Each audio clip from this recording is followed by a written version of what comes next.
My grandfather was a badass. He was born in Alberta in the early 30s, and he raised his 3 brothers on a res from the time that he was 9 years old. His parents had left for British Columbia with their only daughter, promising to come back, but none of the boys ever saw them again. To make ends meet, he learned carpentry and worked in labor, and he bare-knuckle boxed against older men for extra cash. He learned how to track and go hunting, and he would always come home with something to eat when there wasn't much work. However, when he was 14, he put the second oldest brother in charge of the household and left the rest in search of his parents and a better life. This was the last time that he saw any of his family members. He spent several months riding through everywhere, and he eventually made his way to Vancouver, the last whereabouts of his parents and sister, and he started working in a mill. At 17, he met the woman who would become my grandmother, and the two eventually married, which led to him giving up his search for his family. They bought some land, and he spent his free time building several houses, which still stand today. One of those sat on the land that he bought with my grandmother, which included acres of wooded area. On this land, my grandparents kept horses, dogs, and small farm animals for eggs and meat. My aunt was then born in the early 50s, and then my brother came along right before the end of the decade. As far as I heard, nothing bad or strange really happened, until my mom found an old Ouija board and played with it by herself. I don't know if that actually has anything to do with the following events. My mom was around 8 when she was riding the horse through the wooded part of their land, when the horse just stopped dead in its tracks. My mom tried to spur it on, but it was frozen in fear, and all of a sudden, she started smelling something awful, rotten garbage, and rotten meat. She pulled back the reins of the horse, and it quickly turned and took off back towards the house, almost knocking her off its back several times along the way. Afterwards, the horse was never the same. If she went near it, it would try to kick her, and if she got on it, it would fall backwards, trying to crush her beneath. At one point, it seemed to be back to its old self again, letting her climb onto it. But when she did, it ran towards the road and stopped again, bucking her into the path of a car. My grandpa saw it happen, and he put a shotgun up to its head. But the horse didn't react, and just kept breathing and staring straight ahead. My mother barely missed being ran over by a car that saw the horse coming, and was able to swerve out the way. My grandmother begged my grandfather not to shoot the horse. He finally decided to give it away when my mom wasn't really badly injured. The same horse fell on the next person to ride, breaking her collarbone, and from what I heard, that girl's father did what my grandpa should have done the first time. After that, animals started going missing, and one of the hunting dogs was attacked by something at night. It did survive, but the poor dog was very badly injured. My grandpa set out some traps and stayed above the barn with a shotgun and rifle beside him. He slept out there for a few nights. He figured it was foxes or maybe coyotes, wolves, or even a desperate bear, which is what he connected to the smell in the woods. He figured it was the same reason that one horse had lost its mind, but nothing came the entire time he slept out there, and eventually he figured it had moved on to easier prey, or maybe even died. The day after he stopped sleeping in the barn, my mom was out near the tree line playing with the injured dog as it was healing, and out of nowhere, the dog started sniffing the air. It then put itself in between my mom and the trees, growling and barking. My grandpa then heard the noise and came out. Then he stopped in his tracks. He called back to my grandmother to bring him his rifle and then whistle for the dogs. My grandma came out and then asked what was going on as the dogs all started to react just like the first one. My grandfather pointed to one of the treetops, which looked longer and thicker than those around it, but it was slightly moving. There was something up there. When Grandpa would later retell the story, he said that whatever it was must have been at least 6 feet tall, or maybe a good bit taller.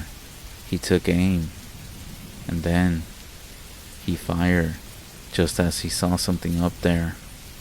Whatever it was watching them, but he beat it to the punch. It was a kill shot, directly in the chest with a high caliber rifle, and he instantly started running towards it, with all of the dogs following behind him. As this thing fell to the ground, you could hear the tree branches breaking. When he reached the impact point, he raised his rifle again, and he commanded the dogs to move forward to flush it out.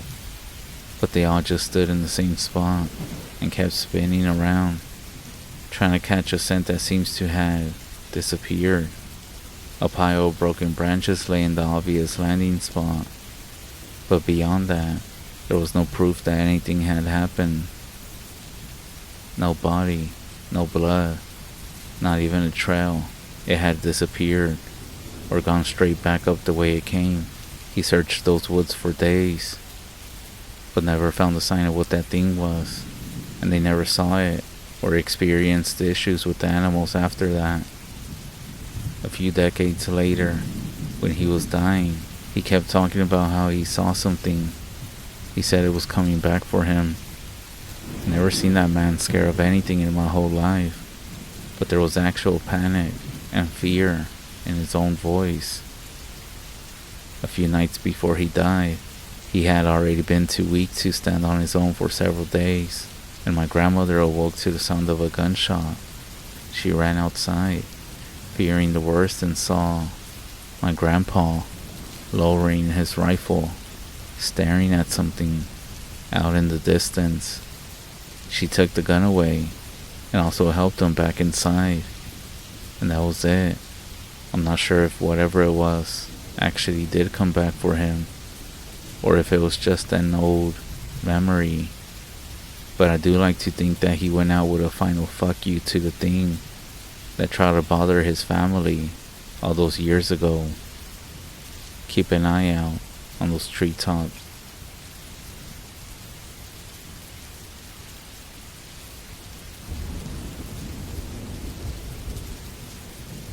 Two weeks ago, I went back to the res to be with my family, while a medicine man was at our house performing a ceremony to get rid of an evil presence.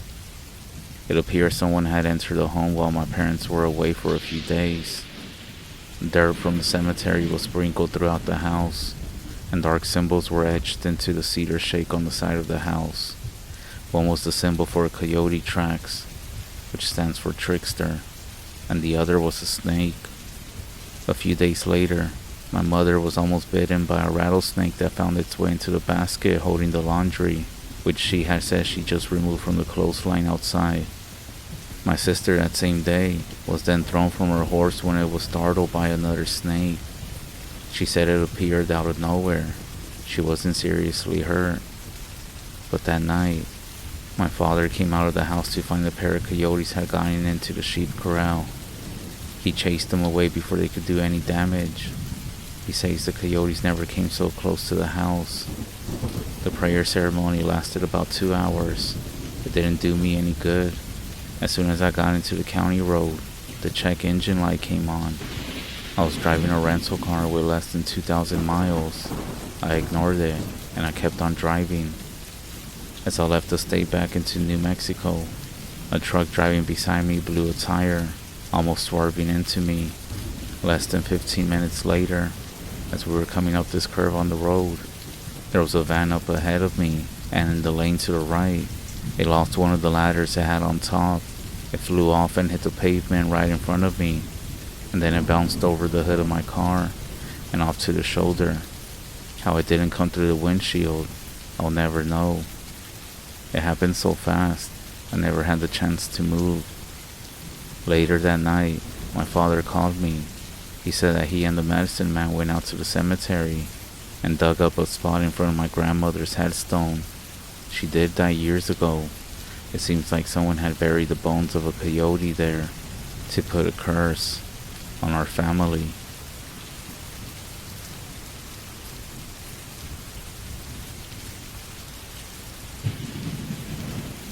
My father was a forest engineer. Basically, he studied how to manage the trees that need to be cut. how to repopulate certain areas. When he was in college, he liked to do alpinism with other people. He had been doing it since he was 15. At this point, he was around 22 or 23. He had a lot of experience by this time, so now he was some sort of squad leader in one of the big hiking groups. They traveled for days. They would also train along the way. They would meet the squad and plan for the whole week, with tents and food and all of the equipment. The backpacks weighed around 170 pounds. It's kind of like carrying a whole other person on your back. So they started hiking. First they went completely unnoticed. The second day, they made it through some cliffs. A big storm was coming in. They could see it from the black clouds. They decided to camp out. The storm continued for 2 whole days. The food had to be rationed. They decided it was good to go and restarted the path. They got a call on the radio they had. It was the forest rangers. They do rescuing if someone gets lost. Basically, they were telling them to come back as fast as they could. No sleep if needed. My father asked why. Apparently, 2 girls were hiking by themselves and they got into some real trouble. One of them was missing and the other was possibly dead. The whole group was a little freaked out about the whole thing, but they made it back in what would be close to 24 hours of non-stop walking and descending cliffs. When they made it back, one of the search parties was already out, but the rangers were going to send another group as well, and they ended up volunteering to go with them. They slept for 3 hours before the search began. My father said he just laid down their sleeping bags in the storage hut of the ranger outpost. They could hear everything being spoken over the radio. It was crazy. What happened is that the first ranger rescue party was following a trail. They came across something that looked like a human barefoot print, but it was massive, over a size 18, and it went deep into the snow and mud. They followed it, but it went very fast and through rough terrain, where you would need lots of equipment to climb. They barely slept. The first search party came back and met with them, and told them everything they saw. The second search party, the one my dad was going to be in, said that they were going to go towards the summit and would look along the trail. My father knew the map, and he assumed they were going to try to intercept it. I guess he knew it was serious when the rangers gave rifles to everyone, because apparently there had been sightings. My father knew that was BS, but didn't say anything. He didn't want to scare anybody more than what they already were. They started the trail at a very high pace. While walking for hours, my father asked the ranger what happened to the girls. The ranger said, long story short, it was a girls' camp. Someone tore the tent, killed one of them, and partially ate her. And the other girl disappeared. Pretty fucking wild. They followed the trail for a few more hours until they stopped for a break to eat something. My father tells me that he's always comfortable in the mountains and woods, but this time, he was getting the creeps really bad. They were all sitting around a fire, speaking, talking, and eating food, when he realized, along with everyone else, that there was not a single sound around them. Everything was quiet, really quiet. He grabbed his rifle, chambered a bullet, and looked out into the darkness. The only thing he could see was eyes. A bunch of different eyes, reflecting off the bonfire. Some of them were very high in the air, and some of them were close to the ground. No wolf could ever be that tall, and bears don't just stare at you like that.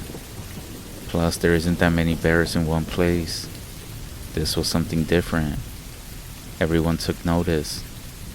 The tension grew. Even my dad started getting a bit scared. He couldn't explain to me how scared he was. And then, a flash illuminated the place for a split second. It was the first ranger party. Before that split second, he could see them.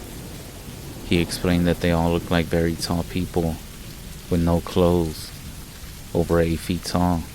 They were skinny, very low body fat. You could see all the bones. They also had parts with very pronounced muscles. They had very long hair that went almost to their waist, and they were all very pale. After the first shot, They all scatter and left, but here's the scary thing. When they scatter, they all went different ways, without making a single sound. There were up to 40 of them, all around the campfire, and all of them left without you hearing a single branch break. They met up with the rangers.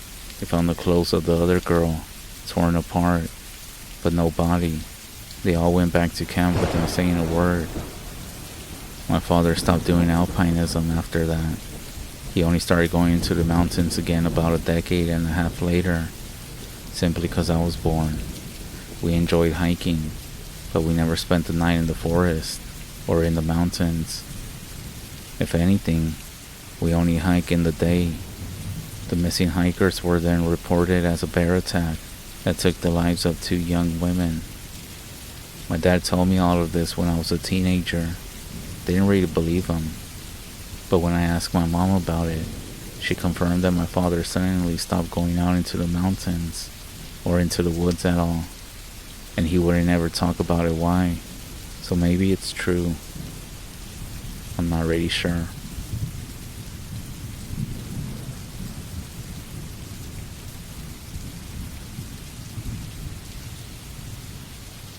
When was the last time you went to a ceremony? People think that ceremonies are just peaceful and full of good energy. Don't get me wrong, they are. What people don't really talk about is how when a ceremony is happening, the ceremonies, they bring our people together. They ground us. We call on the spirits to help guide us and protect us. However, what people don't realize is that the stronger the ceremony is, the more work it takes, and also the purpose of the ceremony. This in turn will cause whatever evil spirits are out there to try to interrupt it. It's when they try to creep in the most. The prayers, the songs, and everything, it calls attention, and not just from what we want, but from what's lingering outside, and sometimes even with things that people bring with them. One of my friends told me this. He said that he went to a peyote meeting up in Montana. Something about it was for one of his cousins. He said everything was normal at first. People were singing, praying, doing what they do. But there was this guy who looked off, like something about him. Then, in the middle of a song, he just got up and walked out. Didn't say anything. And he didn't come back for like half an hour. But when he did, it was his turn to drum. My friend said that he watched him rub his hands together on the drumstick, like he was focused, trying to feel something. Then, his hands started bleeding, and suddenly, the guy looked up and said, "There is something unholy outside." By the time that the meeting ended, and the people were packing up, nobody could find him. He was gone. My friend wasn't told anything about it, and he knows not to ask anything. I did ask my friend what he thought all of this was, but he didn't really give me an answer.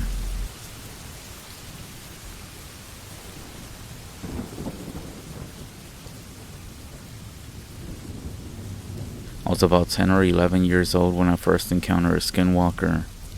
My family always has a peyote meeting on Christmas and New Year's. This happened on New Year's. The whole family was together and staying at our house for the blessing. All the kids, including myself, were in the hogan sleeping while the adults were out in the teepee praying. From what we heard later, one of the men saw something outside the teepee and told the chief. The chief then told my uncle. Together, my uncle, some of the men, and my older brothers armed themselves and went out into the dark to investigate.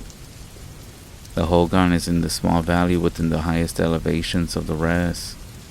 At this time, I'm in bed and sleeping. I jump up at the sound of a gun going off.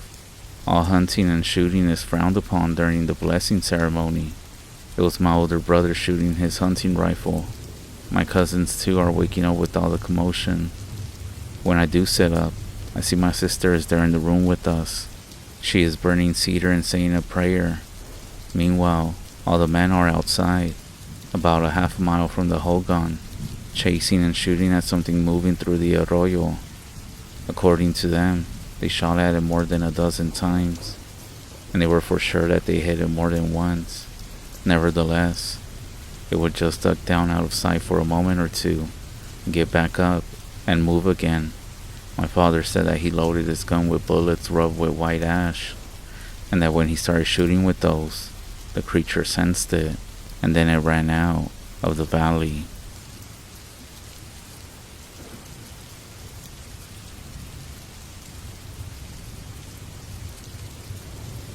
Some people ask what can be done to protect yourself from a skinwalker. Well, for one, get inside your home. There's only one thing that happens if a skinwalker starts to follow you. You must have had some sort of interaction with them at some time prior, although it must have not been in the form of the skinwalker. Cedar ash around the house, a prayer, and a visit to the medicine man are often required to find out the skinwalker's intentions. Dogs are a good thing to keep around. If something is near, they bark or yelp, but nothing will protect you from the frozen fear they cause, or even the stress that they suffer afterwards. Encounters usually happen either because of jealousy from another family, or even another person, and possibly even hate. A long time ago, it was believed that skinwalkers were of good intention, serving more as protectors or avengers. I was told this by some medicine man as a young child growing up, but it's the bad ones that retain the knowledge of becoming one. Always keep a sharp eye on family members who you may have a disagreement with, or even with old friends who you had a falling out with. Say you haven't seen this person for a while, family or friend, and suddenly he or she comes back into your life. It may be a sign that they are not who they appear to be, and maybe they have not come for the reason they say.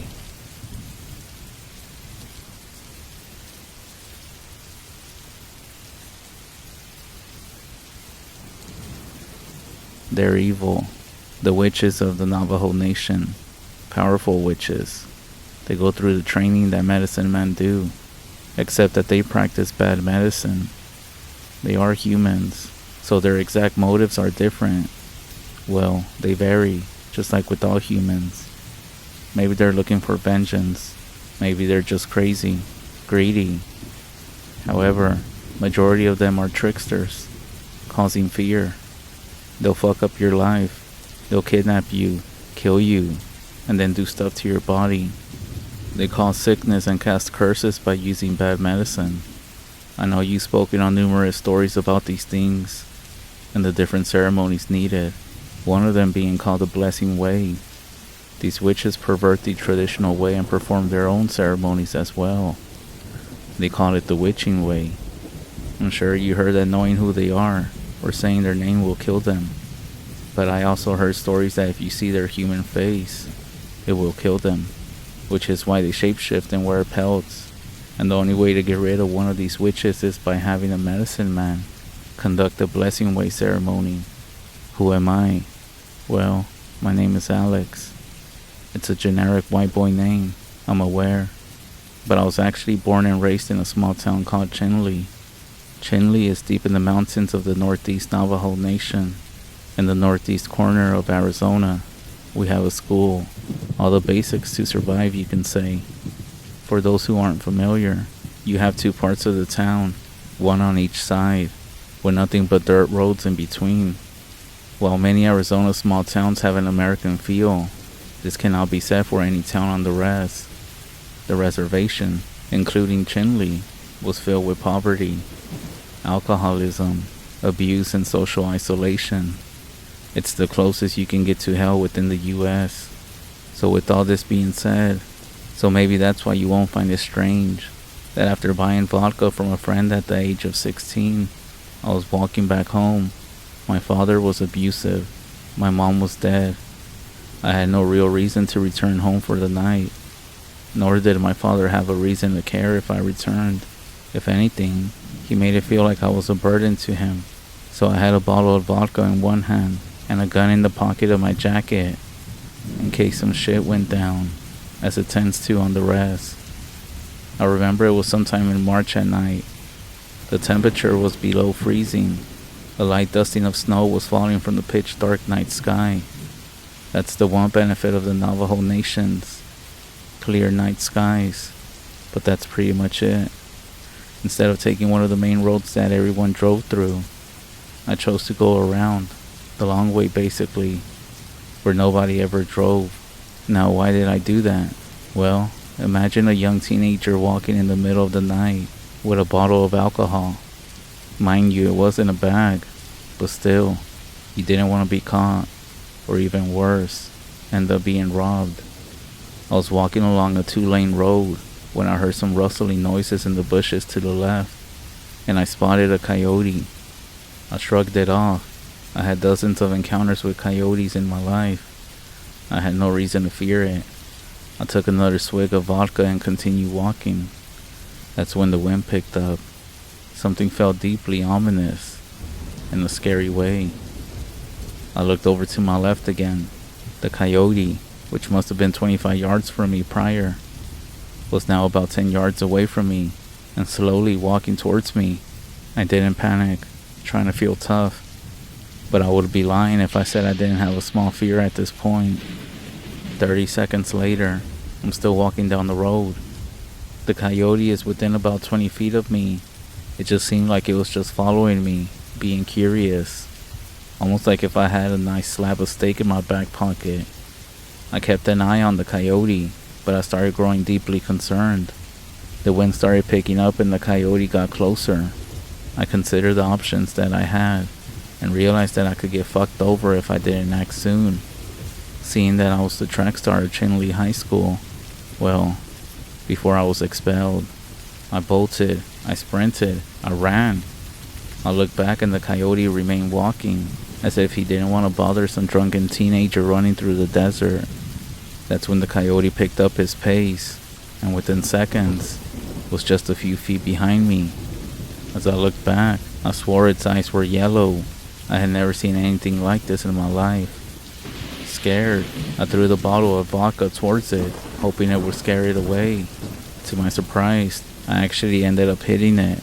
Not that I was aiming for it, but I guess someone or something was looking out for me that night.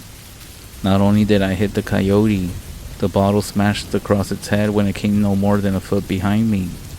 While the coyote stopped and started making all sorts of weird noises, I wasn't fucking around. I continued running. I stopped for a second and looked back. The glass was lodged within the coyote's head. I looked back and saw a pool of blood forming on the icy road. I looked in front of me, running, thinking how I ended up in this situation. Well, I know exactly how I ended up in this situation, but it wouldn't count if you blame yourself. I looked back again, and then ahead of me. I looked back and did a double take. The coyote no longer had a glass on its head, and it was now running full force towards me. So I did something that is completely illegal on the res, something worse than bootlegging alcohol at the age of 16. I pulled out my grandfather's old pistol I carried and fired a shot. I missed. I tried again. I missed again. The coyote is now again a few feet behind me, and it seems to be snarling something, as if it's trying to communicate. I fired a third shot. This time it landed on the coyote's head again, and you better fucking believe I didn't stop to celebrate. I had seen what this thing was capable of. I dropped my pistol, not sure how or why, but I dropped it and ran and didn't even look behind me this time. Then, I saw the headlights. I stood in the middle of the road, motioning towards the car, attempting to stop them. Most Navajo people don't pick up hitchhikers for safety reasons, so I was going to force this guy to let me in by stopping in the middle of the road. Within 10 seconds, the man driving the vehicle came to a stop, almost slipping on the black ice. I stood by the passenger door and he rolled down his window. "Let me in. A fucking coyote is chasing me. I'm not a criminal. Please, sir." He simply nodded his head and he let me inside the vehicle. He must have been drunk, I figured. As I got in and buckled my seatbelt, I looked at the rear view mirror of the car, and that's when I saw it. The coyote was running behind us, easily going about 30 miles per hour, maybe more. The man took notice of this and took off. "Hey kid, is this thing chasing you?" he said in a slur. That's when it hit me. The faster it ran, I began to see it more. A pail on its head. This thing was now on its hind legs. The old man then looked at me and locked eyes with me. "Don't look at it. Stop making eye contact with it," he said calmly. "That's a Navajo witch. I will drive fast now, okay?" he said. We started going at 60, and it followed, and it was still behind us. 65, 70, and it was still keeping up. Once we got to about 80 in his beat up Toyota, the thing was no longer visible in the mirror. The old man then looked at me and said, "You know, if that thing wanted to get you, it would have. It was just playing with you." I looked at him confused, and he just chuckled in a drunken fashion and said, "I know why you're walking around here at night. Get out of my car at the next stop, and I don't ever want to see you again." About 10 minutes passed and we didn't say anything. We got to an intersection, and the old man looked at me and said, "This is where you get off." I thanked the old man, and he just took off. After that night, everything changed for me. I ended up learning about these things.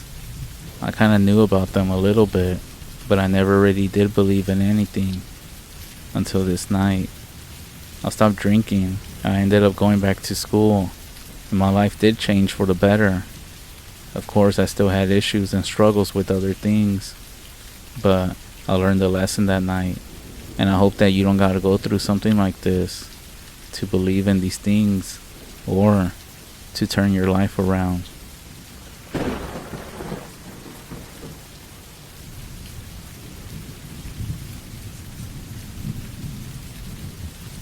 My sister is a wildlife major, and she sent the following story to me because she found it so strange. She said she found it from a now deleted post from an archived wildlife group. November 19. This is completely random, and I'm not sure if this is the right place for my question, but here it goes. I was driving home from my girlfriend's house the other night. We hang out like every day, always with either one of us driving to the other's house and spending the entire day there until after 10 or 11 p.m. Anyways, when I was driving back, I would say it was a quarter after 11, but maybe later. I was going past a big field and I noticed a deer. We live in West Virginia, so we see deer all the time, and it takes a miracle not to hit one every season. I always pay attention to the deer when I spot them to make sure they're not going to run out in front of me. But this deer caught my attention before I was even that close to him. He was moving his head back and forth really fast. I noticed the motion of his eyes in my headlights, and he was standing maybe 15 feet from the road. Now, it wasn't a normal head bucking or anything like that. I know next to nothing about deer, despite the area that I live in, but I have seen them dip their head and stuff when you get close to them, but this wasn't that. I'll try to describe the motion as best as I can. Maybe you can picture it. He was rocking his head from side to side, almost as if you could picture someone listening to music and bebopping their head from shoulder to shoulder, except that this was way more dramatic. It was really fast. He was forcing his head from side to side. Every time he would go all the way past the 90-degree head tilt, almost like he was trying to force his head upside down. I can describe this in such detail because it surprised me so much that I slowed down as I passed him. I noticed that the speed didn't seem to change at all, and he didn't even stop doing the head rocking. It was just continuously going back and forth, almost as fast as an excited dog wagging its tail. It looked violent and like painful. When I went right past it, I tried to look at the deer's face. He wasn't looking at me or my car in the way that they normally stare. He was looking sideways. His eyes were wide.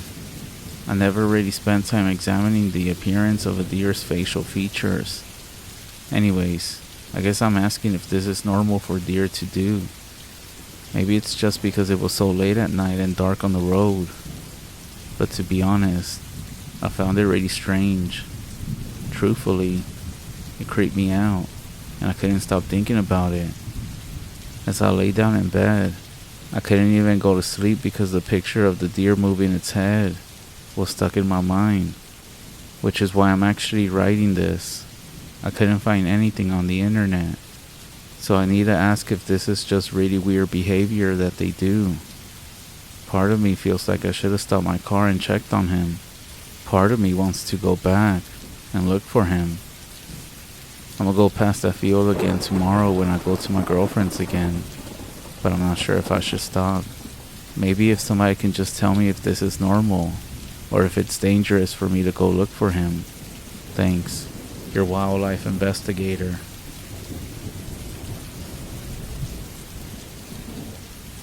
November 21st. First of all, thank you everyone for your responses. I'm not so sure exactly what kind of deer it is for those that are asking. So against a lot of your suggestions that it could have rabies or something, I chose to just quickly stop at the field on my way over yesterday, right around the spot where I'm pretty sure that I saw it. I did find some blood and some fur. Don't worry, I didn't touch the blood, but there was enough blood that I could see pretty much a trail that went towards the woods on the other side of the field. My girlfriend would kill me if I was late, so I had to head to her house before lunch, but I stopped again quickly on my way back at night. It was after 11 again, and I brought a flashlight. I followed the blood trail to the edge of the woods. I was really surprised by the amount of blood. I was actually wondering if maybe he got hit by a car and survived, or if he really did have rabies and attacked something else. Long story short, I was too scared to go into the woods at night. My girlfriend is having a girls' day tomorrow, so I'm tempted to use my free time to go look in the woods during the day. Then again, I might just sleep. Thanks. Your wildlife investigator.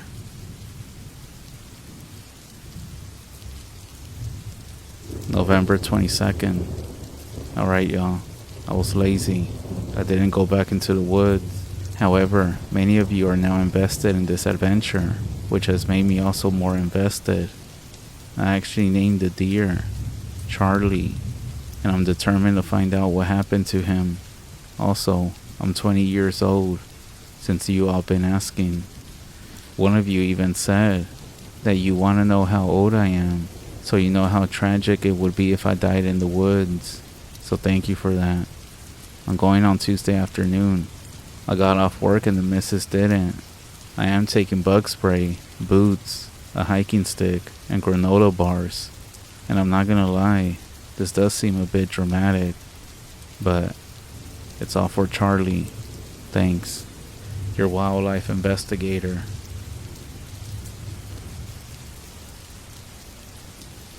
November 24th. Charlie's dead. When I wrote the last post, I was excited and interested, but now I'm just sad. I guess with the blood and all, I should have assumed that Charlie didn't make it, but I can confirm that now. At least I'm assuming it's Charlie's based on the blood trail. The worst part is that Charlie was eviscerated while he was still in one piece. His neck and head were bent backwards over his body. His neck was ripped open, revealing a ton of blood and skin and fur and his spine and bones. I'm not a genius, but what I think is most weird is that if he was injured to his neck like this by a car, how on earth could he have walked all the way to this place in the woods? The woods he went into were at least 50 yards from where he was standing, and I walked another 5 minutes into the woods to find his body. Can a deer survive and run a football field with their head hanging off like a chicken? I can't help thinking about the thing he was doing when I first saw him, the head rocking back and forth. This seems impossible, but his body almost looked like he had been doing the rocking so hard that he split open his own neck and died on the spot. James, your wildlife investigator.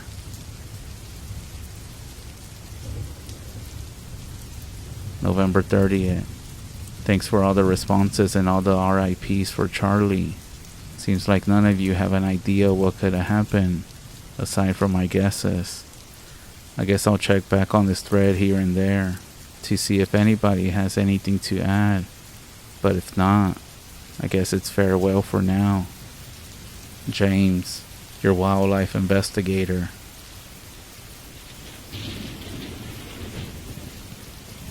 December 8. It happened again.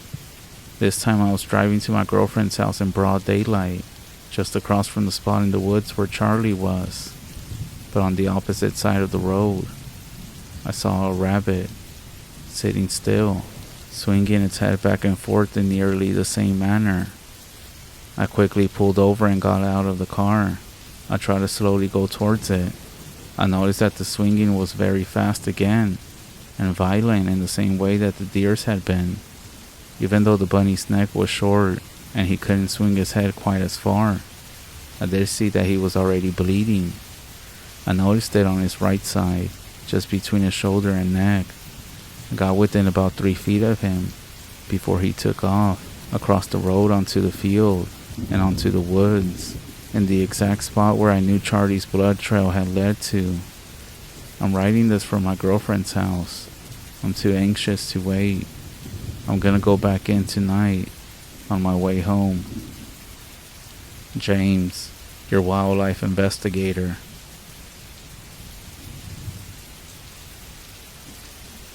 December 9th.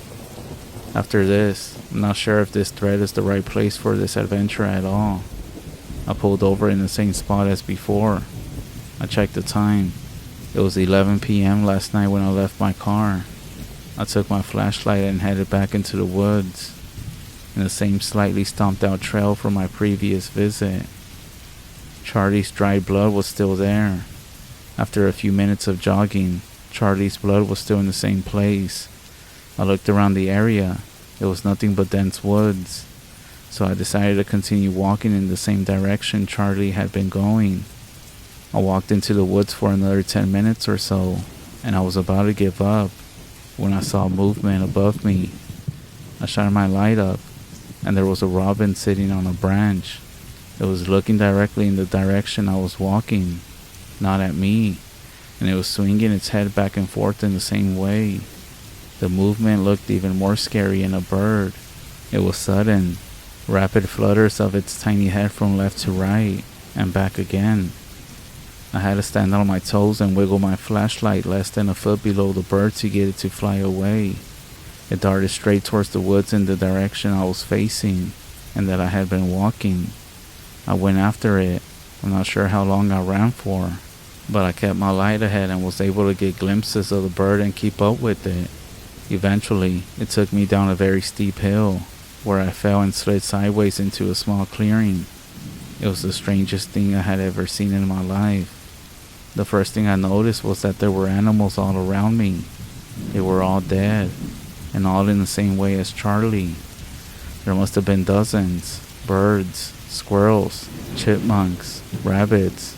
All of them were lying in or around the clearing, with their heads snapped back towards their bodies and the insides of their necks on display, and even what looked to be a cat. As I shined my light around, I noticed the second thing: the horrible smell. I had smelled dead animals before, but never so many. It was completely unbearable. I pulled my hood up and zipped my winter jacket tight all the way over my nose. I was freaked out. I could hear my heart beating and I felt like I was hyperventilating, and even what looked to be a cat. I vomited. I stumbled just a bit, and I noticed how the dead animals on the ground just piled up, moving towards a single direction. As I stepped that way, I pointed my light ahead, a few yards away. I noticed it. There was an outcropping of rock between two trees. Underneath the outcrop was a round opening. When I shined my light into it, it didn't reveal an end, but only the sides of the rock. It must have been a pretty deep cave. On each side of it, I noticed more animal bodies, until my light came across something bright blue. I walked over and saw it was a bag, one of those little sacks like you get from going to a summer camp or on a college orientation trip. As I picked it up, I heard the sound of some pretty heavy rustling nearby, and that was too much for me. I took off. with the bag and flashlight up the steep bank as fast as I could. On my way out, I saw dead deer, and I think I even saw some dead coyotes that I had not seen on the run in. It took me a while, but my adrenaline was pumping, and I eventually bursted out of the woods right onto the road. I had come out about a half-mile up the road from where I parked my car by the field. I ran back to my car, and I didn't see or hear anything else. When I got home and felt somewhat safe inside, I opened up the bag. There were writing utensils, some bookmarks, and a gray water bottle. Mainly, there was a little sketchbook. I flipped through it and there were mostly some random drawings. Not very good, but good enough that I could tell the person liked drawing in their spare time. It was normal stuff, characters and scenery and such. That's until I got to the last page. There was a very creepy drawing that I'm gonna try my best to describe. It was a large, somewhat human-looking shape. It had white legs and feet, a triangular torso, and outstretching arms. There were only 3 finger shapes on the hands, and they looked long, like full carrots, drooping straight down from the ends of the arms. This thing had what almost looked to be wings, except that they came out of its back almost at the bottom, right above the legs, and dropped straight down as low as its ankles. Finally, in place of its head, there was a huge hollow circle, 3 times larger than you would expect the head to have been based on the body proportions. The outside edges of the entire circle was littered with a bunch of smaller circles and dots. It just looked very bizarre. Aside from the difference in style, it was drawn in much more poor quality than the rest of the pictures in the book. It looked like it was almost scribbled in with an unsharpened pencil. There were smudges and wet spots all over the page. And last, down at the bottom of the page were some really sloppy scribbles that looked like they read, Zeke, 118, it eased me, I must see. Does anyone have any idea what all this could be?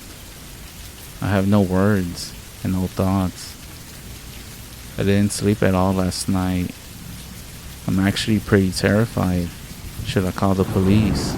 The game warden? This is literally all I can think about. I don't know if this is the best idea, but I want to go back to see the cave in the daytime. I'll take my dad's 12 gauge in case I do run into an animal or something that's been doing this. It must be terrifying. After I go, I'll call the game people to come get these dead animals. I'll provide an update tomorrow. James, your wildlife investigator. My sister said this is where the story finished. A lot of people were asking for updates in the group, but he never gave any. They never found any reports of a missing person named James. One person did post that they found somebody named Daniel Shinley, whose middle name was apparently James, and he was 20 years old, and reported missing in Maryland 2 weeks after the last update of James. Does anybody else have any info on this?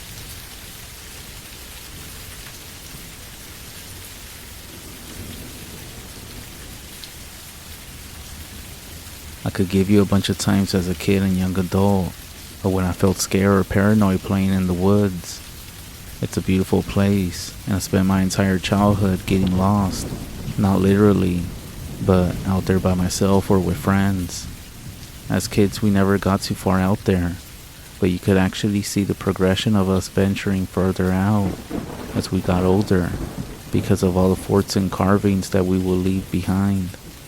This one time, like 1,000 times before, my friend and I had just graduated high school. It was our last summer of freedom, and we spent the entire summer camping and hiking out there. We had decided to try and find a new place to set up camp, and we walked for what felt like a few miles before we came to a nice clearing. The area was very new to both of us. We got the camp set up and fire going, and the plan was to wait until nightfall. We would smoke some weed and play Monopoly. For the sake of backstory on my friend and me, my friend is a smaller, real goofy guy. but comes from a family of foresters and always had a deep understanding of all the trees and all the different plants you came across. He had no fear of going and camping out by himself. If I spent about 10,000 hours in the woods, he had most likely spent about 5 times as that. And as we got older, I spent more time worrying about women and sports, and the woods became a place for small parties. Also, I was never brave enough to camp out alone. Even now, I wouldn't go far at all if I'm alone, because I could never shake the feeling of somebody watching me. Maybe I was just paranoid, but still, an uneasy feeling. Anyways, camp is set, the fire is going, but it's getting lower and needs some wood. The sun is down, and we're both cutting up and having a good time. My friend is sitting on this little chair he always brought, and is loading up this makeshift bong, and I was crouched, and breaking some limbs off some of the logs that we had gathered for the fire. All of a sudden, this strong breeze cuts through the clearing. I couldn't tell you if it was the suddenness of it or what, but my friend and I both stopped and looked at each other. The breeze went just long enough to flicker our fire down to a small flame. We both sat completely still in almost total darkness. None of us said anything. Across from us, on the other side of the fire, we could hear footsteps. They sounded like somebody was running and would slow to a walk, and then run again. And by the sound of it, they were pacing back and forth over the same spot. Then, just like it started, it stopped with a softer crunch on the underbrush. I knew by the sound they had crouched down. I was still and knew I was staring right at it in the dark. My friend grabbed my shoulder and said, "Buddy," and when he did, I felt the surge of fear come over me. I could tell that he was feeling the same way. I had been so fixed on the footsteps and rationalizing what I heard that I hadn't even considered being afraid. But this was true fear. It made me feel helpless. I could hear my friend after a while grab some leaves and he dropped them on the fire. For the split second when the leaves covered the fire, we were in pure darkness. Then the fire sprang to life. We both quickly grabbed more leaves and brush and threw it on the fire. I got some sticks and logs on there and none of us took our eyes off the spot, and nothing moved for over an hour. Finally, the leaves started crunching, and whatever was out there had slowly walked off. Whatever was out there was watching us without moving for far longer than any animal would.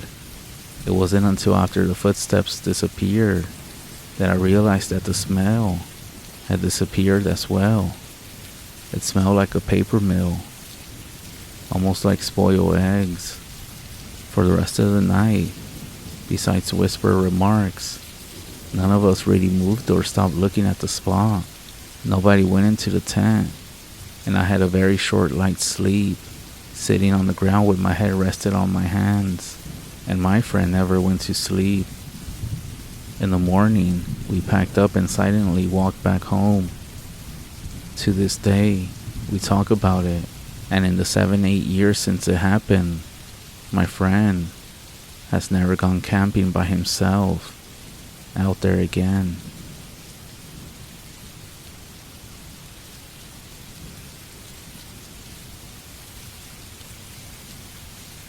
My son James is an amazing kid, or at least he used to be.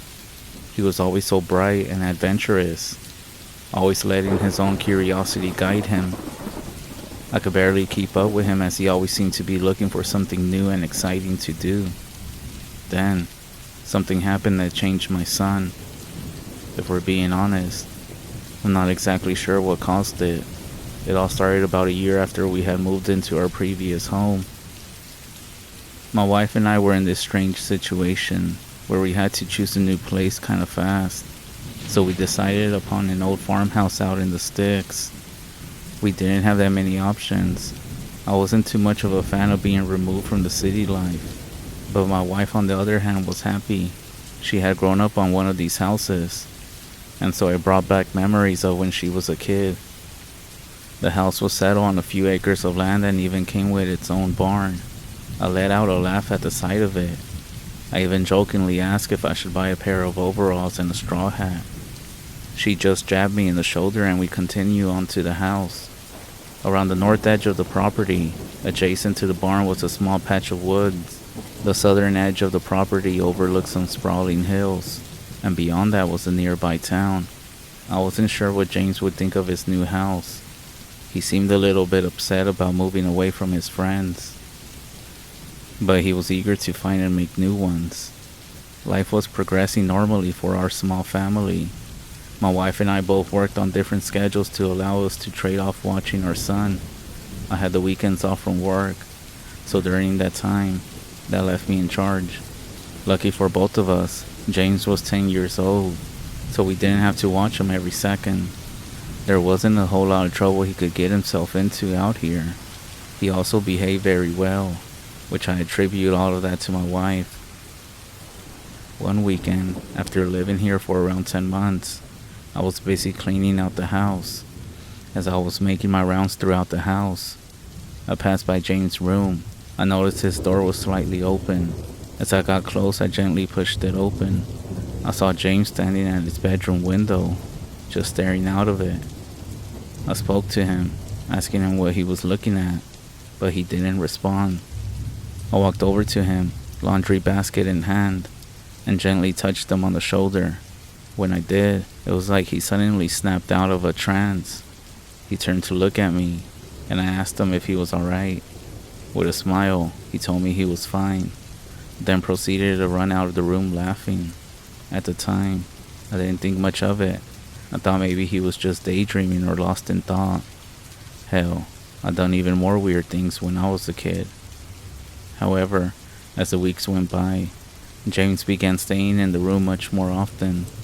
He was never the type of kid who enjoyed staying cooped up all day. He always wanted to be running around, but during that time, I could barely get him to come out of his room. Physically, he seemed fine. It was just whenever I would open his door, I would find him staring out of his window towards the barn. I had confronted him numerous times about it, but every time he would respond with not having any idea what I was talking about. I had brought this up to my wife a few times, and she just always brushed it off.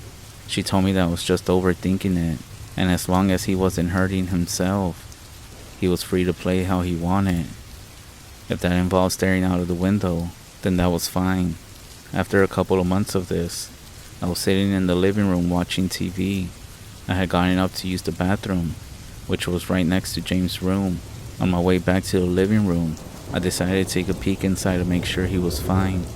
When I pushed open the door, I found the room empty. I called out his name but heard no response. I walked over to the window and glanced out of it. I saw James outside. He was standing in the middle of the field between the house and the barn.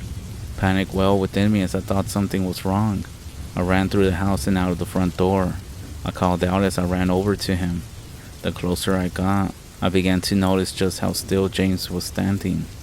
It was like he was frozen in place. I walked up beside him and rested a hand on his shoulder. Almost instantly, he snapped out of it and turned to face me.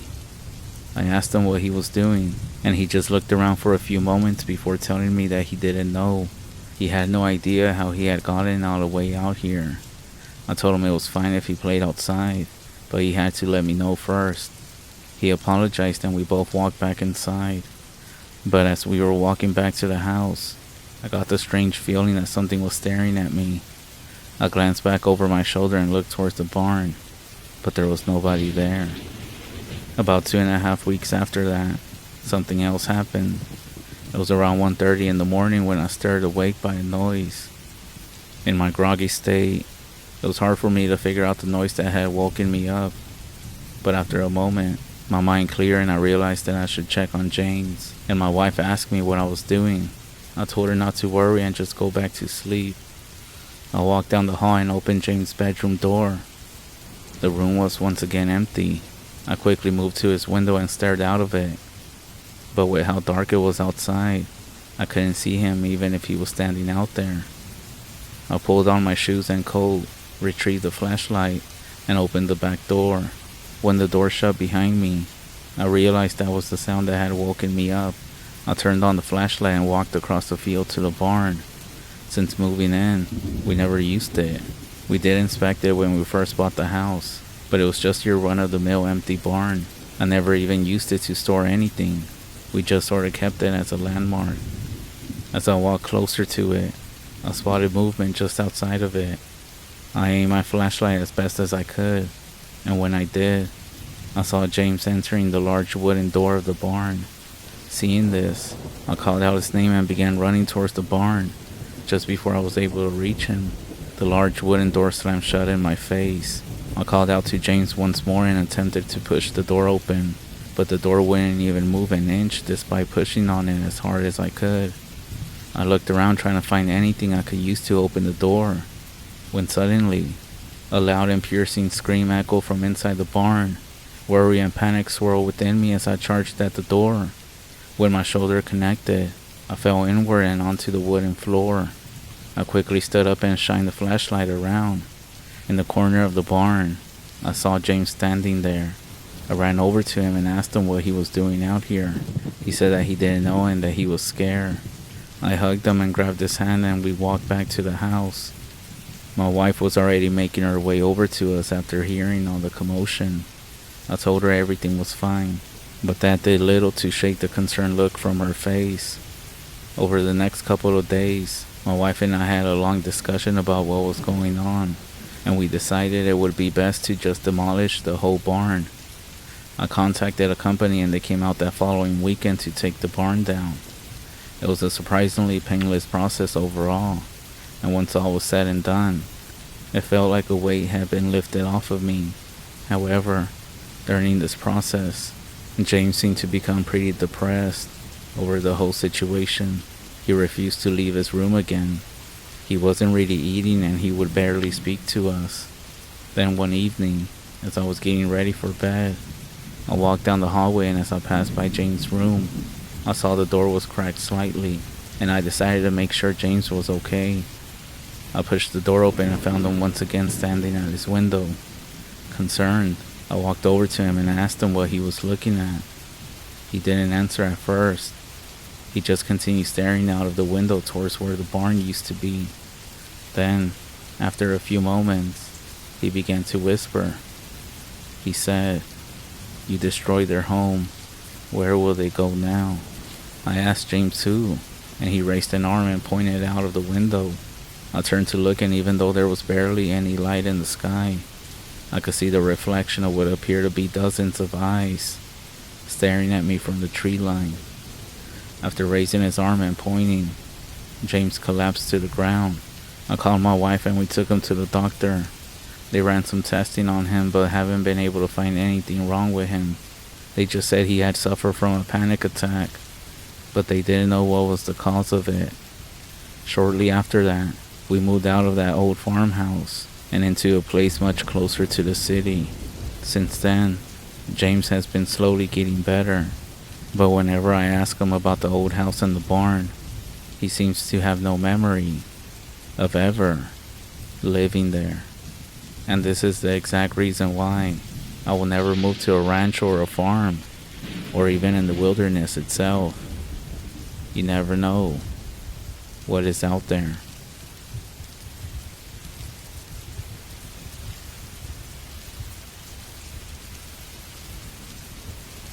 I'm not a stranger to the smell of industrial cleaners or the sounds of machines beeping in the distance. Hospitals have started to feel like a second home to me. I've been coming here throughout my whole adult life. However, recently it seems like it's every single day. My wife Hannah has been going in and out of the hospital for her entire life. She was born with a weak body and has always been prone to illnesses. However, just by looking at her, you wouldn't think that she's weak at all. She's one of those people who is always happy, always laughing, and always showing compassion in the presence of others. The same can be said from behind closed doors. When it was just me and her, she would be so drained of energy it would leave her in the bed for days at a time. This often led her to catching some type of virus or infection that would send her right back to the hospital. As much as I hate to admit it, this has now become normal. When we first started dating, it only happened every so often. But as the years passed by, the illnesses seemed to pile on. Some people might think a relationship such as this one would be a burden, and while I do admit things have been challenging at times, I will never trade her for anything. I actually owe my life to Hannah. She saved me when I was at my lowest, and I've been grateful to her ever since. We started dating shortly after that, and we never looked back. During winter, Hannah had gotten a bad case of pneumonia and it hit her hard. That set off a series of illnesses that compiled until she was forced to remain in the hospital. I hated seeing her like this. I felt so powerless to do anything to help her recover. Nearly halfway through the 3rd month, the doctor approached me and informed me that her condition was getting worse. They said that her body wasn't responding well to any of the treatments, and they were running out of different options.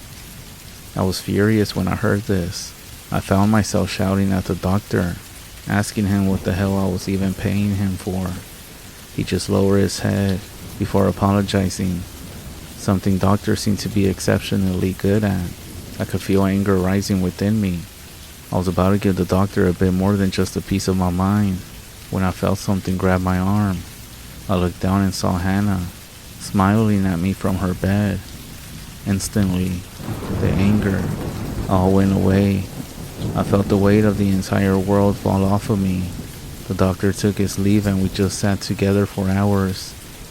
Hannah assured me that none of this in any way was my fault, and that regardless of what happens, she would always be with me. I hated when she spoke like that, talking like she was ready to give up and throwing everything to the wind. I told her that I needed her to focus on recovering so we could continue being happy together. She just returned a faint smile, brushed the side of my face, and said, "Okay." I knew she was just telling me what I wanted to hear, but it didn't matter. I still enjoy hearing it. I told her I was going to step outside and grab something to drink from the vending machine. I asked her if she wanted anything, and she just brushed the hand. As soon as her hospital room door shut behind me, I felt like something was off. The hallway was somewhat darkened. I could no longer hear the shuffling footsteps or the beeps of machines in the distance. I couldn't even see any doctors, nurses, or patients walking around. I thought it was strange, but it was pretty late. I had been staying here later and later, trying to spend as much time with Hannah as possible. I just thought that maybe it was a slow night for the hospital. Then I pondered if hospitals even have slow nights. I went up to the vending machine and retrieved my wallet. I stood there carefully examining all my options, when suddenly, I heard a voice from behind me say, "What's it gonna be?" I nearly jumped out of my skin and spun around. Standing behind me was an older looking man. He was sporting a decent looking suit and a hat and brandishing a cane. Even though it didn't seem like he needed one, he greeted me with a big smile, and I just nervously nodded back to him. I turned back around. I quickly decided on a drink and stepped aside for the old man to use the machine. He just stood there, smiling at me. After a few months, Hannah's condition began to change. Her vitals and demeanor were improving. The doctors couldn't explain it. Hannah just started expressing how she never felt this good before. We went home about halfway through the 4th month in the hospital. Since then, the years began to fly by, and it was like Hannah had become a completely new person. She was still herself, of course, but so much brighter. We traveled the world together, doing all the things we never could before. She still couldn't explain how this happened. Things in our life had never been better, until 6 years since that hospital night passed. I suddenly started to have terrible nightmares. At first, I wasn't sure what was happening. Hannah would wake me up in the middle of the night to tell me I was screaming and struggling in my sleep. Strange, I had no memory of such a nightmare. As the weeks passed, I began waking myself up in a cold sweat, but still having no memory of what caused it. This continued for weeks, and while Hannah was growing worried for me, I just chalked it up to work-related stress. Then after around 6 months, I began to notice something strange. Whenever I would drive home from work at night, I thought I could see people standing outside in the dark. At first, I thought it was my eyes just playing tricks on me, but the more it started to happen, the more I realized that wasn't the case. I chose not to tell Hannah about this as I didn't want her to worry. I honestly thought that I had become so overworked that I was starting to hallucinate. I tried to ignore it and hoped that it would just go away. During that time, Hannah could tell that something was wrong. She was always asking me if I was okay, to which I would smile and tell her I was fine. About a week ago, I was startled awake once again by some nightmare. I sat up in my bed and looked to Hannah, who was still asleep next to me. I smiled at her, got up and grabbed a glass of water. As I started drinking from the glass, I walked over to the living room window and looked outside. The glass slipped from my hand and broke on the floor. There were hundreds of silhouettes all standing outside of our house, and more were appearing by the minute. Hannah came rushing out asking if I was alright. I snapped from the window and looked down. I apologized to her and told her that my hand must have slipped. She grabbed some paper towels and walked over to me. She looked out of the window and asked me what I was staring at. I told her nothing, but that was a lie. Those faceless people were all standing there outside of our house. Last night, as I was taking some much needed time off from work, Hannah was cleaning up the house. I sat there on the couch in a daze when I heard Hannah say something from the kitchen. She said, "Wow, 7 years already." I glanced over and asked her what she was talking about. She said it's almost been 7 years since that night in the hospital. When I heard this, my body got tense. She noticed my expression and asked what was wrong. I just shook my head and told her it was nothing, just bad memories from that season. That night, as Hannah drifted off to sleep, I sat down at my desk and began to write this out. The reason that I want to get all of this down was because of what Hannah had said earlier. She said it's been 7 years since that night, and despite all the time that has passed since then, I still remember that night at the hospital. I remember the old man and the conversation that we had together. After I got my drink and moved to the side of the vending machine, I asked the old man if he was going to use it, but he just continued staring at me. A few seconds later, he began to speak. "You're here for your wife, aren't you?" I was stunned when I heard this. Yeah. How do you know?" The man raised a hand to me. "It's all over your face. I know it's your partner or child." And I just took a guess. I chuckled quietly to myself and nodded. He then said something to me, which at that time I didn't even think too much of. He said, "What would you give to fix her condition?" "Anything," I responded. I didn't even think twice about it. "Well, I might be able to help you. I know some people who might be able to do something about the situation that your wife is in." At the time, I thought he was referring to like the chief of medicine or something like that. I quickly asked if he could help, and he nodded.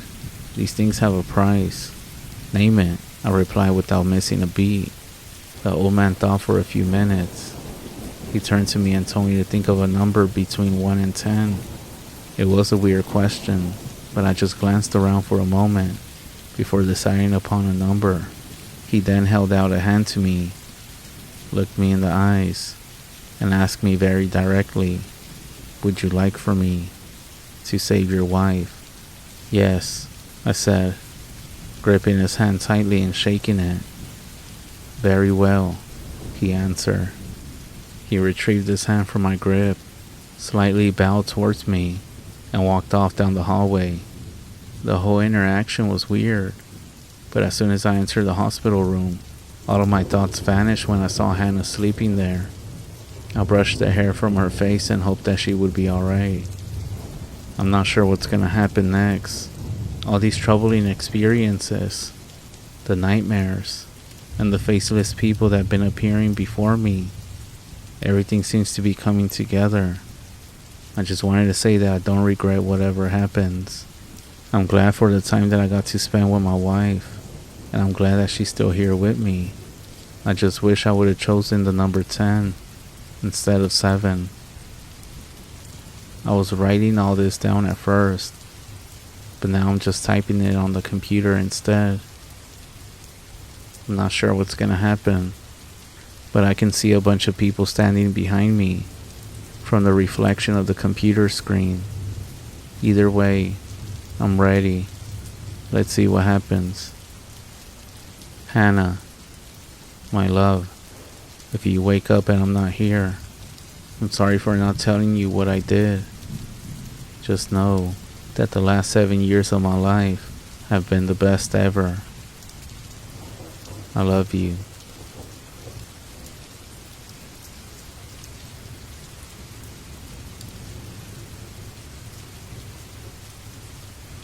This is my first post, and it's a true story. I was living in Oklahoma with my mother at a small lake house, and I'm around 10 or 11 at this time. I'm sleeping in my bedroom when I randomly wake up for no reason. This was not normal for me, and I felt very uneasy. The only sound I could hear was my mother snoring in the next room. I turned over and tried to go back to sleep, but my need to use the bathroom was growing, so I forced myself to head that way. The bathroom is on the other side of the house, around a corner, and past the kitchen, and finally down a long hallway on the right. So after I made the trip and finished my business, I flipped off the light switch and started heading back to bed.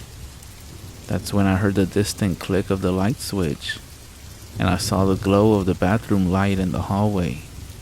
Terrified, I slowly turned around just to witness the light in the bathroom start clicking on and off.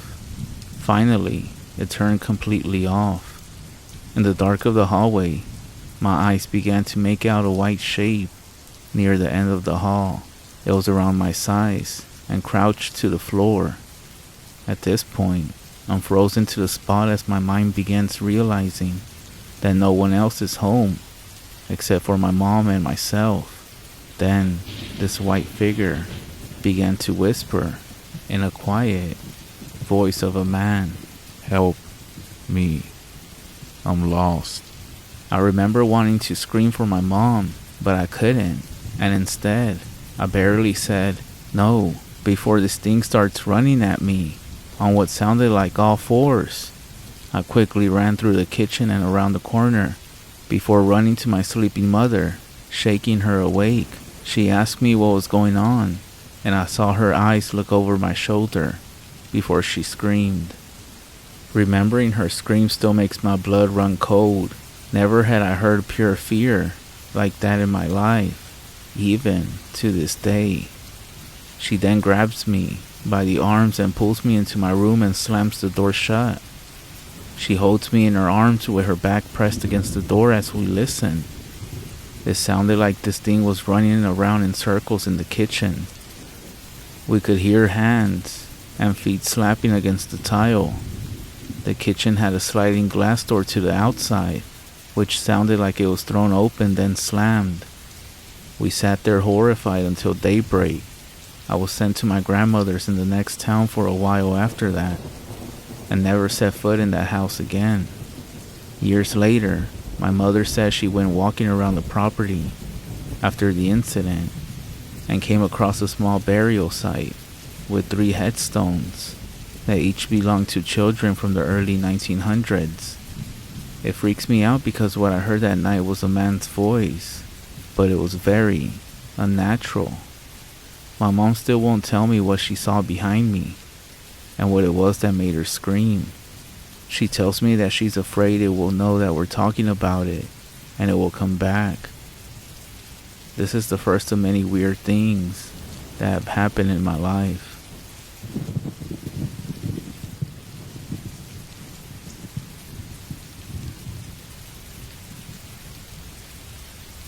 It was late June of 1968. My dad was 12. My grandparents had moved a few months earlier from Tucson, Arizona to Concho, Arizona. Concho was very different, both in landscape and temperature. Sitting at 5,000 feet above sea level, the summer temperatures were around 70 degrees versus the hundreds in summertime Tucson. Resting at the edge of the White Mountains, the land is red, yellow, and brown sandstone cliffs and buttes against a larger ancient basalt flow ridge that lines the north from the Springville volcanic range. Well, Old Concho, as it's referred to now, sits among the high desert with large basalt ridge bordering the east and north. In the valley, a dry riverbed was dotted by large cottonwood trees. The buttes and ridges boasted large twisted cedar trees.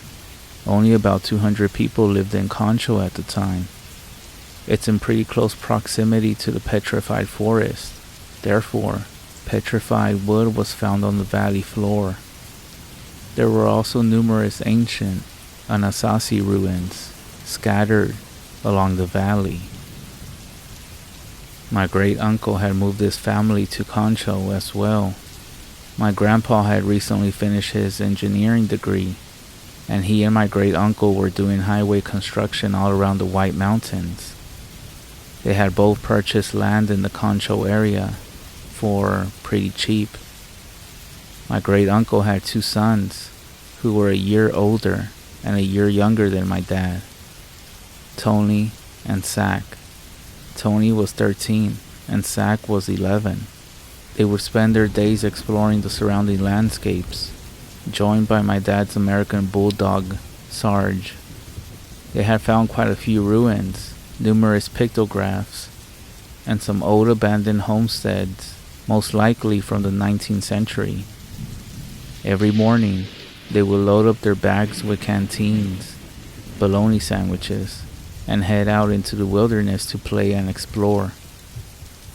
My grandparents and great aunt and uncles had only one rule that was for the children, and that was to return by sunset. As my dad recalls, on one summer morning, they ended up hiking towards the edge of the giant basalt ridge to explore. After going for about a mile or so, they came upon an arroyo running adjacent to the ridge. Large black boulders and giant slabs of sandstone peppered the wash. The banks were pretty steep, but they would have to cross it if they want to explore the ridge on the other side. They made their way down slowly. Once in the arroyo, they realized that the opposite bank was too steep to climb, so they started following it west to find a better place to climb up. My dad said as soon as they got into the riverbed, he started getting an unnerving feeling, like they were being watched. He said it was extremely quiet, no birds or cicadas chirping. It was hot as well, no breeze stirred the air. The further they walked down the wash, the more a sense of urgency began to build in his gut. He didn't say anything though, for fear that his cousins would laugh at him. About a half mile or so down the wash, it made a bend around a large volcanic boulder. Suddenly, Sarge began a low growl, hair standing up on his back. This actually startled all 3 of the kids. Looking around, they didn't see anything, so encouraging the dog, they moved closer to the bend. Sarge stayed rooted to the spot, growling and barking. All 3 of the boys began to get scared. They agreed that maybe they should just turn around. They noticed that there was a spot where they could climb out of the wash. They hadn't noticed it at first, but it looked almost like a game trail. With adrenaline fueling them, they hauled ass up the side of the embankment towards the ridge, the dog darting after them. The whole time the bad feeling was growing stronger with my dad. They stopped at the top to catch their breath. Sitting against a large boulder, they took some drinks from the canteen and assured each other that Sarge probably smelled a coyote or spotted a rabbit. Here, the game trail was more apparent. It had even worn into some of the volcanic and sandstone that protruded from the ground. They noticed that there were a lot of petroglyphs dotting the black rocks, geometric shapes, animal, human figures. There were so many. Finally, They found a large juniper with a trunk and ate their lunch in shade. Bellies full and excitement replacing fear, they hurried along the trail as it slowly zigged and sagged the side of the basalt ridge, avoiding large areas of rock falls. The pictographs began to change as well along the trails. Lots of spirals and horn-looking men. My dad even said there was one that looked like a UFO. Turning around a bend, the trail disappeared. Only open space of the edge of a cliff. There was nowhere else to go. The cliff dropped off to one side, and a sheer cliff going up about 50 feet on the other side. My dad, he was disappointed, but also a little relieved, as the sun was getting further west, and they were pretty far from Concho now. They could see the town in the distance, as well as the holy mountain and mesas that dotted the distant Navajo Rez. Even though they were disappointed, they decided that it was worth looking at the view. They started making their way down the trail when they spotted an opening in the cliffside, a side canyon. They hadn't noticed it on the way up. It was behind a large twisted cedar. The tree's shadow had hidden it. It looked almost like there was another trail going into the divide. The opening was about 4 feet wide. Looking at it, that unnerving feeling returned to my dad. His stomach dropped and he felt like it was twisting in knots. The hair on the back neck stood up. Tony suggested that they should detour and check it out. My dad protested, saying that they needed to get back. Zach stayed silent. He looked as scared as my dad felt. Tony laughed when looking at them and called them both sissies. He said if they didn't want to go, it was fine, that they could wait there for him and be babies if they wanted. That's when Sarge ran down the trail and was out of sight. My dad whistled for him, but he didn't return. Zach decided he would follow Tony, so my dad stayed behind while they entered the narrow black walled canyon. When they moved out of my dad's field of vision, the wind picked up, blowing through the canyon and trees, making a creepy sound. It was quiet except the wind, and my dad thought he heard faint voices on the air. He shivered, the ominous feeling growing stronger. 10 minutes passed, then 20, and still, Tony and Zach had not returned. A large cloud had covered the sun, and drops of rain began to fall. My dad moved under the cedar to get out of the light rain that began to fall. He sat on a rock and began to shiver. Suddenly, something grabbed his shoulder. He jumped about 3 feet and screamed. Then he heard laughing. It was Tony and Zach. They looked extremely excited. "Luke, you'll never believe what we found," they said. "We found some Indian steps and they lead to a cave." They begged my dad to come see. It wasn't far, only about 10 minutes into the canyon. My dad ended up following them, knowing they weren't going to agree to go home until they showed them. Plus, he felt a little braver and more intrigued now. Sure enough, around a bend, and about 20 yards into the canyon was more wide, about 20 to 30 feet across, and there were indeed foot and handholds carved into the rock wall. My dad had seen steps like them before, when his parents had taken him to Chaco Canyon National Park. They were smaller than the ones in Chaco, and only went up about 20 feet to the darkened mouth of a small cave. He shivered, from excitement or fear, he wasn't sure. From the bottom of the canyon, there was no way of telling how large the cave was. They dropped their packs and decided to use the foot and handholds to climb up to the cave, against my dad's better judgment. The rain had stopped, but they slowly and carefully made their way because the rock had become slick. It took about 10 minutes to ascend. My dad called for Sarge from the top again, and the dog still hadn't returned. The cave was much larger and deeper than they expected. and the entrance was decorated with hundreds of petroglyphs. The light didn't penetrate very far in, but they could see light in the distance from an opening in the roof. So they entered. Light adjusting to the dark, they started to notice that the ground was covered with objects. What looked like rocks and debris now revealed itself to be pots, beautiful, painted pots of all shapes and sizes, black on white, painted with geometric patterns, and animals, red pots and even some yellow ones, large pots holding dry corn and crusty squash and beans. There were also pots filled with arrowheads and beads. They even found some instruments like drums and flutes. They didn't touch anything and kept walking deeper into the cave. They looked around in shock and in awe. They had just discovered something big, something very big. They moved now towards the second bit of light streaming in from a crack in the roof. The cave was littered with all sorts of artifacts, stone axes, pots of all shapes, colors, and sizes. As they passed under the crack, they noticed now that there were objects in alcoves in the wall. My dad moved closer to one, and his blood froze. He was looking at a human body. It was decayed skin and hair clinging to patches and its mouth open in what looked like a silent scream. He took a leap back.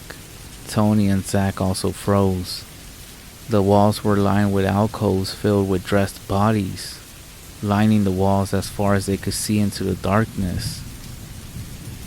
Suddenly, an ominous and horrendous screech broke the silence of the cave. All three boys jumped, and my dad, looking in the direction from where the sound came, saw two red and glowing eyes. He froze, locked in place by those glowing red eyes. Suddenly, the cave was washed over with the stench of decay and death. The eyes began to move towards the boys, slowly. Another hideous growl, screech, jolted them from being petrified in place. The eyes were moving fast now, right towards them, and they heard what sounded like running footsteps. They turned and tore out of the cave as fast as they could. They ran as fast as their legs could carry them in a blind panic. The entrance to the cave was maybe 30 yards away. My dad looked back against his better judgment and saw a man on all fours, or a giant coyote. He can't be sure. He pushed himself faster, screaming for the others to also run faster. They reached the edge of the cave, having to turn around to scrabble back down the foot and handholds. Zach got there first and began descending as fast as he could. Tony was next. His face turned into a wash of horror as he went down. My dad's heart was hammering into his brain by now. He turned and saw the eyes only about 20 feet from him. The stench of decay was overpowering. It made his stomach turn. As fast as he could, he placed his feet in the first set of footholds and started clambering down the rock face. He could hear the creature's breath now, and even feel it. He refused to look up as he was going down, trying to concentrate on the hand and footholds. He heard Tony scream from below him, and looked to see Tony lose his hold and slip about 5 feet from the bottom. He landed on his side and began to scream with pain. My dad slowed himself a bit, still not daring to look back up. After what seemed like an eternity, he leaped from the cliffside down the last 2 feet. Zach was helping Tony to his feet, and Tony was frozen looking at the cave and ancient staircase. All the color gone from his face. My dad was in full panic, and not looking, grabbed Tony and helped Zach drag him away. They flew down the little canyon. Finally, before they passed the turn, my dad looked back to see the red eyes watching them from the darkness. Another screech rang from the cave, and at that moment, Sarge in a full run came from around the bend, growling and barking. He ran to the foot and handhold staircase and bellowed up that cave, the hair on his back standing straight up, snarling and growling. The sounds of the dog filled the canyon. As my dad turned the corner, he saw those red eyes retreat back into the cave. They emerged from the small canyon and stopped briefly to catch their breath, the sounds of Sarge barking and growling echoing down the canyon. Tony at this point was now crying, his face washed with pain. His arm, he said. He thinks he broke it. Zach was silent. My dad was then asking Tony if he could make it home. Tony responded he sure the hell wasn't staying anywhere near whatever that was. Suddenly, a shrill cry came from the canyon. It was a dog, in pain. "Sarge," my dad cried, but Tony and Zach had started running down the trail. My dad screamed again, tears coming from his eyes. There was no response. It was quiet. My dad thinks he hears something. He looks up to the canyon entrance. It sounds like drums. My dad sits there confused. Drums? What the hell? Is he losing his mind? The drums are getting loud. Is this in his mind? Where is Sarge? He can't leave him. My dad sees Zach tearing back up the trail. "Luke, we have to go." The drums are louder now, and he can hear faint chanting. Zach grabs my dad and jerks him to his feet. "Don't you hear that?" He screams and shakes my dad. "We have to run, now." My dad is woken from his grief as fear washes over him again. He runs down the trail with Zach. Tony is waiting at the edge of the arroyo, waiting for them. The wash is now running, about 6 inches deep. They notice for the first time that a large thunderhead has developed to the south.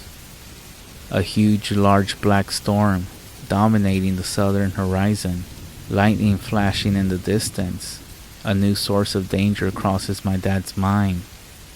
He tells Tony and Zach they need to cross the arroyo as fast as possible. If it floods, they will be stuck on the side with the basalt ridge, with whatever that thing was. They make their way down carefully and slowly. Tony is having a hard time because of his injured arm. They now start hearing thunder rolling across the air, and the wind has increased. My dad is keeping a close eye on the creek, which has only risen a couple of more inches. They make all the way down and across the creek. The place where they crossed is only 30 yards or so ahead, so they scrabble their way towards it. The water starts rising now at an alarming rate. They start going as fast as their legs will carry them. They're exhausted, but keep pushing on. Suddenly, my dad, who is in the rear, starts to hear loud splashing coming from behind him. His heart drops. It followed them. It's getting closer. He closes his eyes, bracing for impact. That's when he feels something lick the back of his swinging hand. He turns, bracing for impact, and sees Sarge. Joy fills my dad. He bends down and gives Sarge a quick hug as the dog runs past, and the dog bounds after Tony and Zach as they climb out of the arroyo. My dad runs and begins to climb. When he's almost to the top, he hears crashing and loud snapping coming from the arroyo.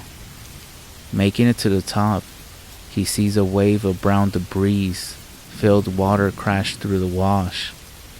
He falls to his butt and watches as the flash flood fills the little canyon. Tony and Zach are lying on the ground, gasping for air. My dad tries to catch his breath. He feels dizzy. He feels tears welling up, and Sarge comes and licks his face. My dad sees that Sarge is covered with blood. He looks over the dog and finds several slash wounds on his back. His ear is also torn. They don't look too deep, but he can't be sure. Zach is the first to speak. He is asking what it was, but no one responds. Tony's arm is beginning to swell pretty badly, and it's only a few hours till dusk. They're all thirsty and realize in their panic they left their packs in the small canyon. along with their canteens. They are no longer in a hurry. They are exhausted. They drink some rainwater that has pooled in one of the large sandstone boulders. They figure whatever that thing was, it's not going to be getting across the arroyo for a few hours. So they slowly make their way back to Concho as the thunderhead to the south continues to fill the landscape. The three boys and Sarge make it home around 8.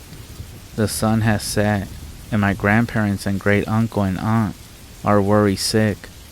They are relieved and angry until they see the condition of the trio and the dog. The boys tell them about their horrendous tale, and Tony's parents rush Tony to the nearest doctor. That night, my dad sleeps with Sarge at the end of his bed. Despite him being extremely exhausted, he is plagued with nightmares. One that he speaks about all the time is especially terrifying, where he sees the red eyes looking in through his window. When he wakes up though, in the morning, his curtains are closed.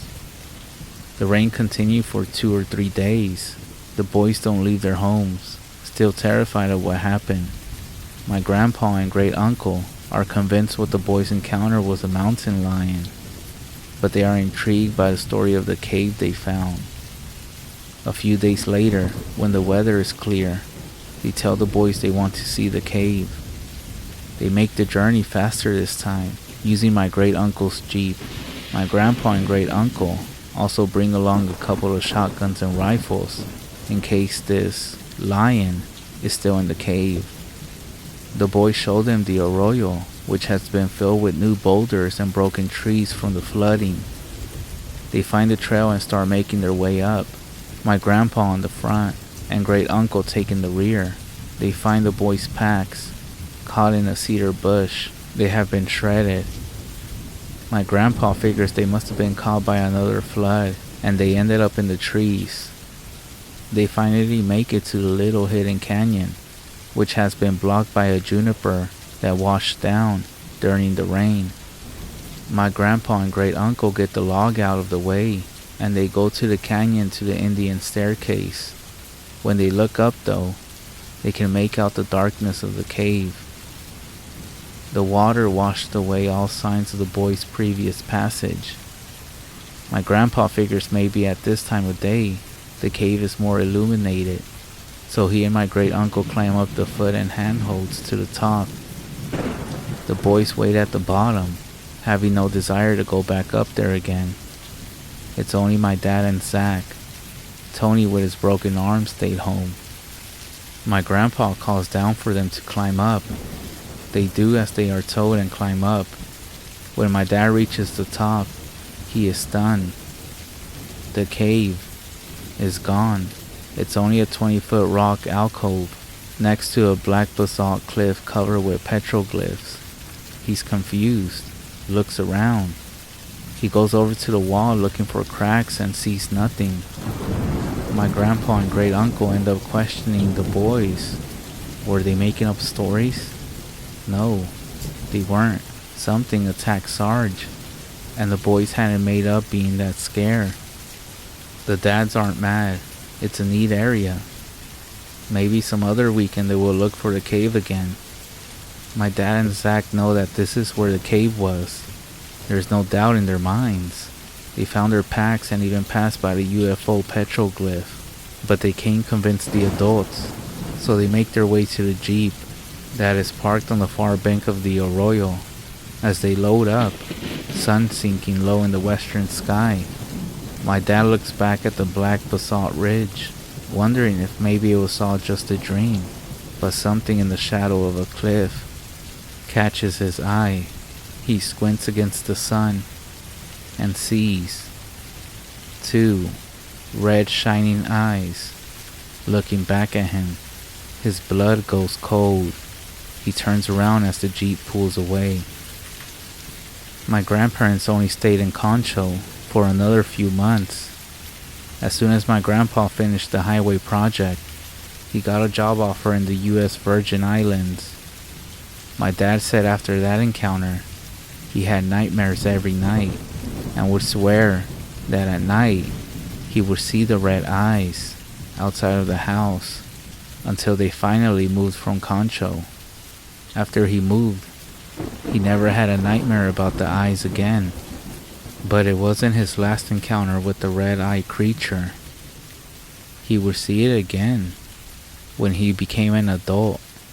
But that is a story for another time.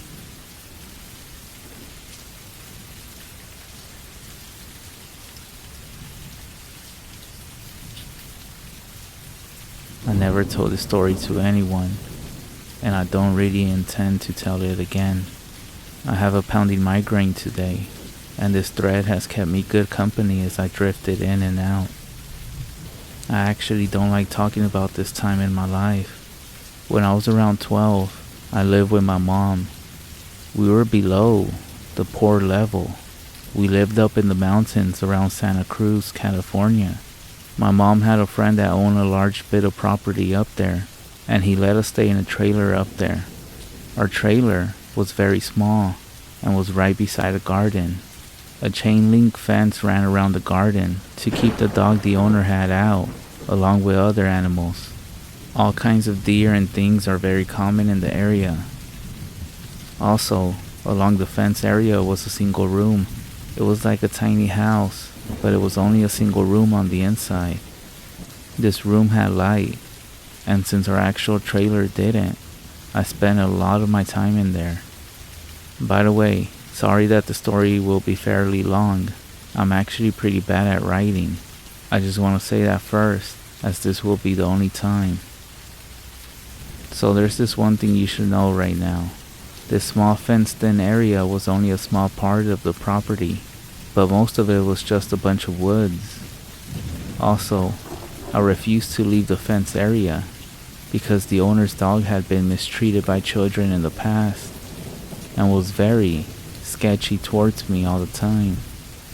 If I was alone, it would try to bite at me, even through the fence.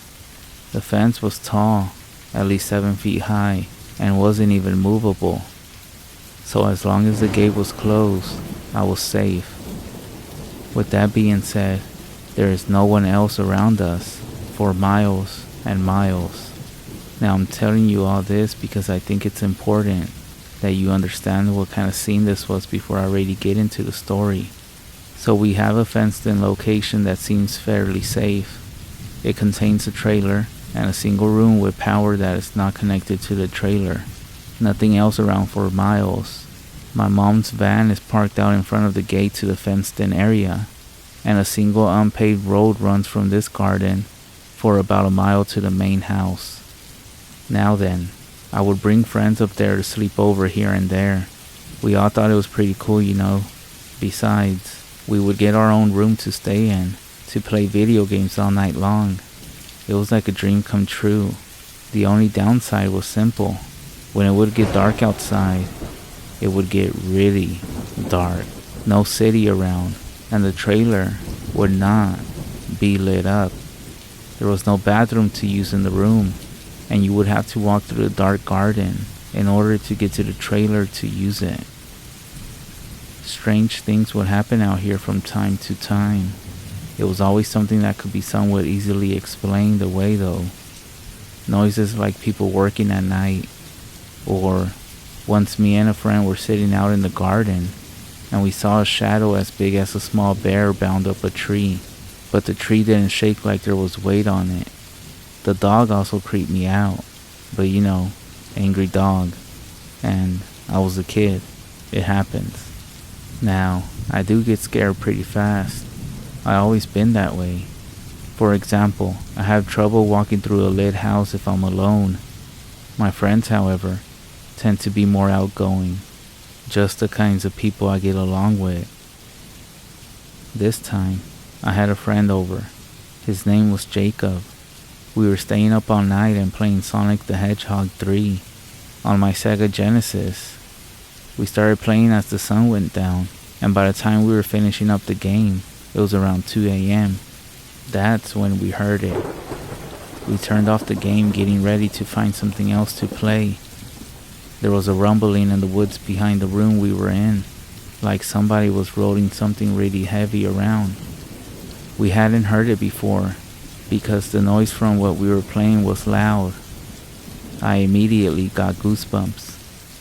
Jacob was not really worried about it, but it's not like there was someone else's house a yard right over there. It was just a forest for miles, and it sounded like someone was constructing something or some shit, dragging and rolling something really heavy. Eventually, Jacob convinced me to just play some more games.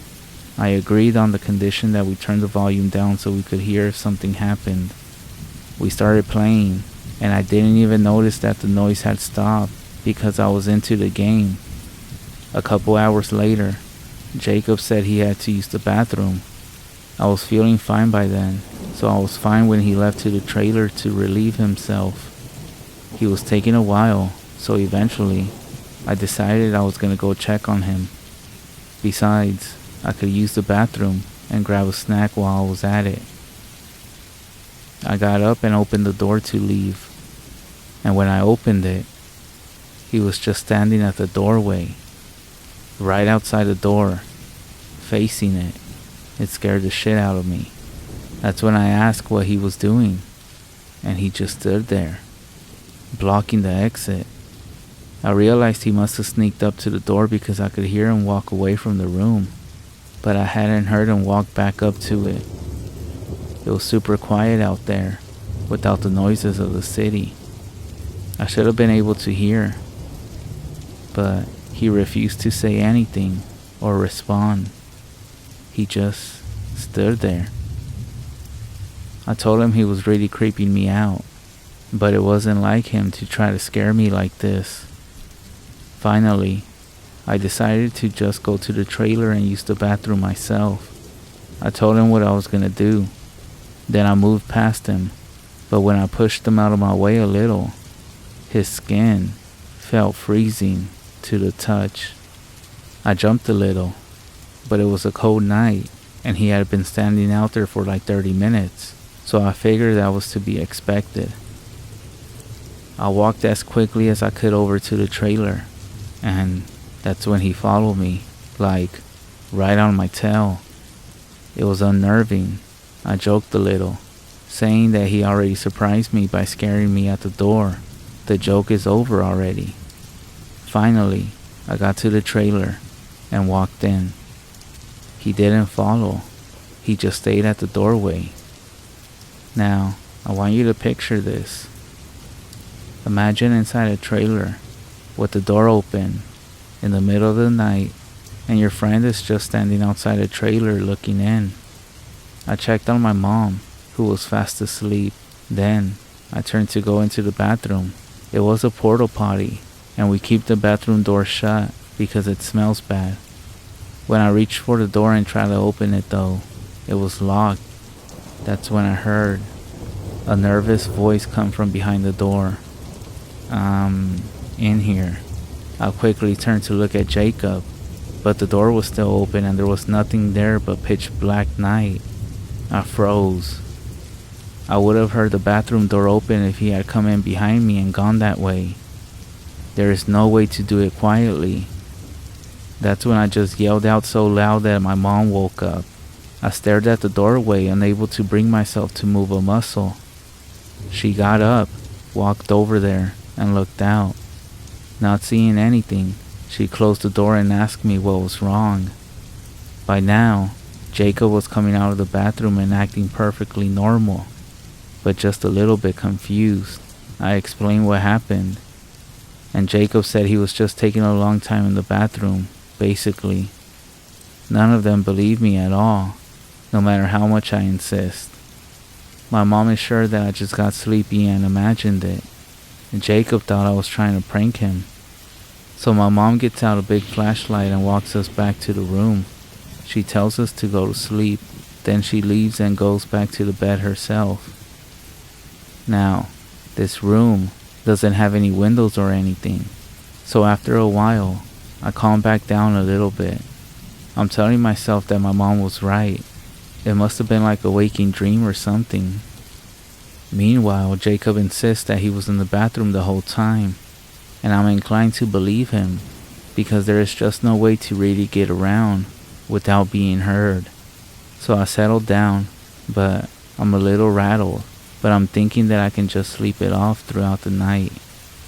Suddenly, the dog starts going nuts, right behind us.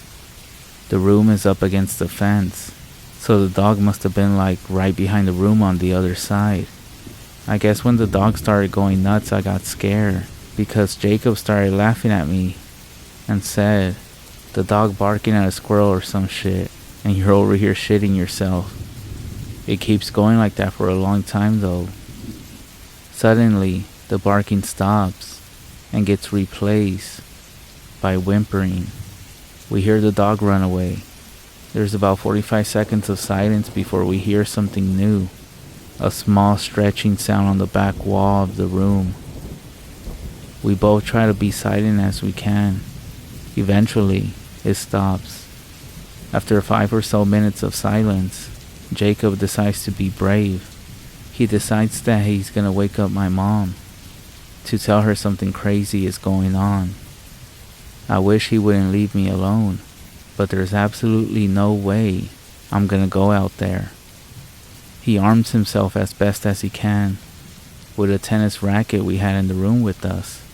Then he takes a couple small steps and opens the door and dashes out.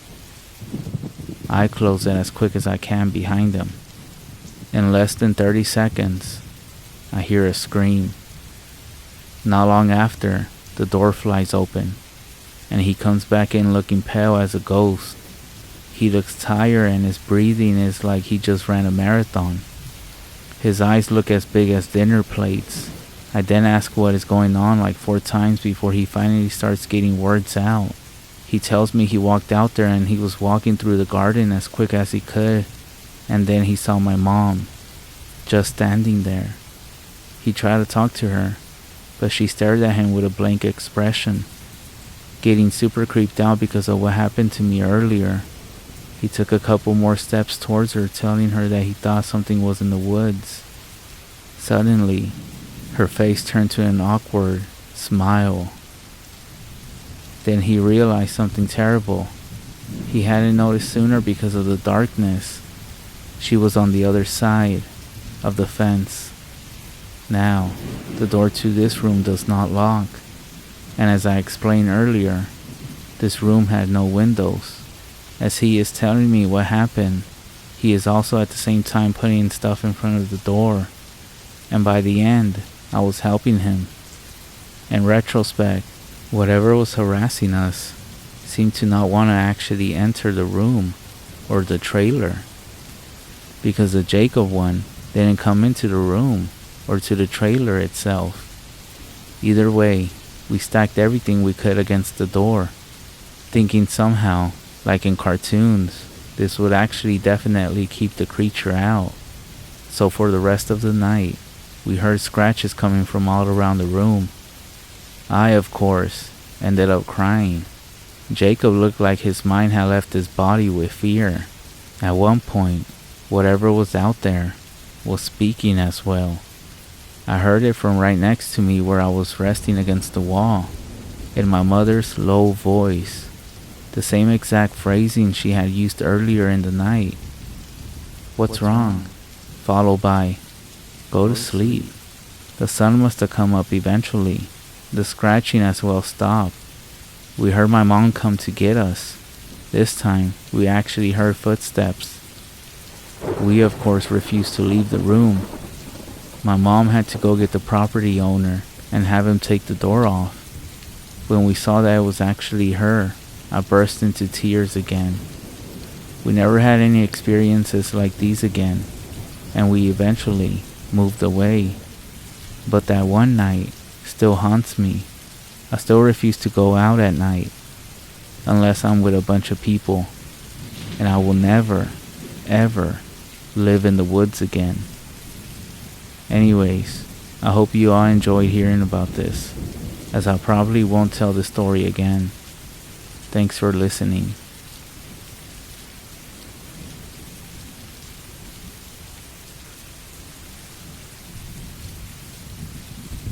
Alex, Jim, and I decided to go camping. We set up camp, decided to just drink and talk, and that's what we did all night. About anything and everything that came to mind. It was 3 a.m. and we were still chatting away until we heard something in the trees. Some kind of cracking sound. Could be a bird, said Jim. A big damn bird, I replied, with slight confusion. Could be a monkey, joked Alex. We shared a laugh and ignored the sound and continued to talk. Another half hour had passed and the sound had completely stopped. I wonder what that was anyway, Alex said. Well, I have no clue, I replied, taking a sip of my beer. Well, I hope it's gone, because I need a piss, Jim said, standing up and heading to the trees. A few minutes passed, and Alex and I grew concerned. We best go look for him, said Alex. He sounded a little annoyed. We stood up and walked in the direction Jim went. It didn't take long to find the first drop of blood, and then the trail that led deeper into the woods. What the fuck? I said, shaking. We began shouting for him, following the trail. I was the first to see him, standing in a clearing about 10 meters away. He was facing away from us. We tried shouting, but we got no response. We walked closer, and we noticed him twitching violently. He was covered in blood and clearly beat up. I was about to say his name once again, but the word got stuck in my throat when I saw the bloody pile of meat on the floor next to him. I think Alex saw it too, as he also went silent. As if by magic, Jim turned to us, and we saw his face was literally hanging off, and underneath was pale, gray skin. We could also see a burning orange eye and part of a wide mouth with long, sharp teeth where the skin was peeled off. Besides from this, Jim looked normal, aside from a few cuts and bruises. As we stared into the single orange eye, the thing wearing Jim's skin pushed the peeling flesh back on, and there, Jim stood totally normal. Hey guys, let's go for a walk, he said in his normal voice. This thing also seemed to demonstrate excitement. Alex and I turned. We ran past our campsite and got straight in the car, parked about a mile from our tent. I'm not sure if this Jim followed us. I swear I could hear thumping footsteps behind Alex and I. We reached the car and jumped in, pouring sweat and heaving. I started the car faster than ever before and drove at nearly 100 miles per hour all the way back home. When we arrived and got out, I walked around the back of the car only to see scratch marks on the bumper. I shivered as I realized how close he must have been. This was over 40 years ago. Alex never quite recovered, and last I heard, he was living in a mental hospital. I was thinking I may have to join him, as I'm pretty sure I saw Jim a few weeks ago at a bar. I thought I was mad until I did some research. I would have done it sooner, but I'm an old man now, and we didn't have Google back in the day. I'm pretty sure we encountered a Skinwalker, and it may have found me after 40 years, and I think it wants to finish the job. And now it's pretty strange that I keep getting letters asking to catch up from my old friend Jim.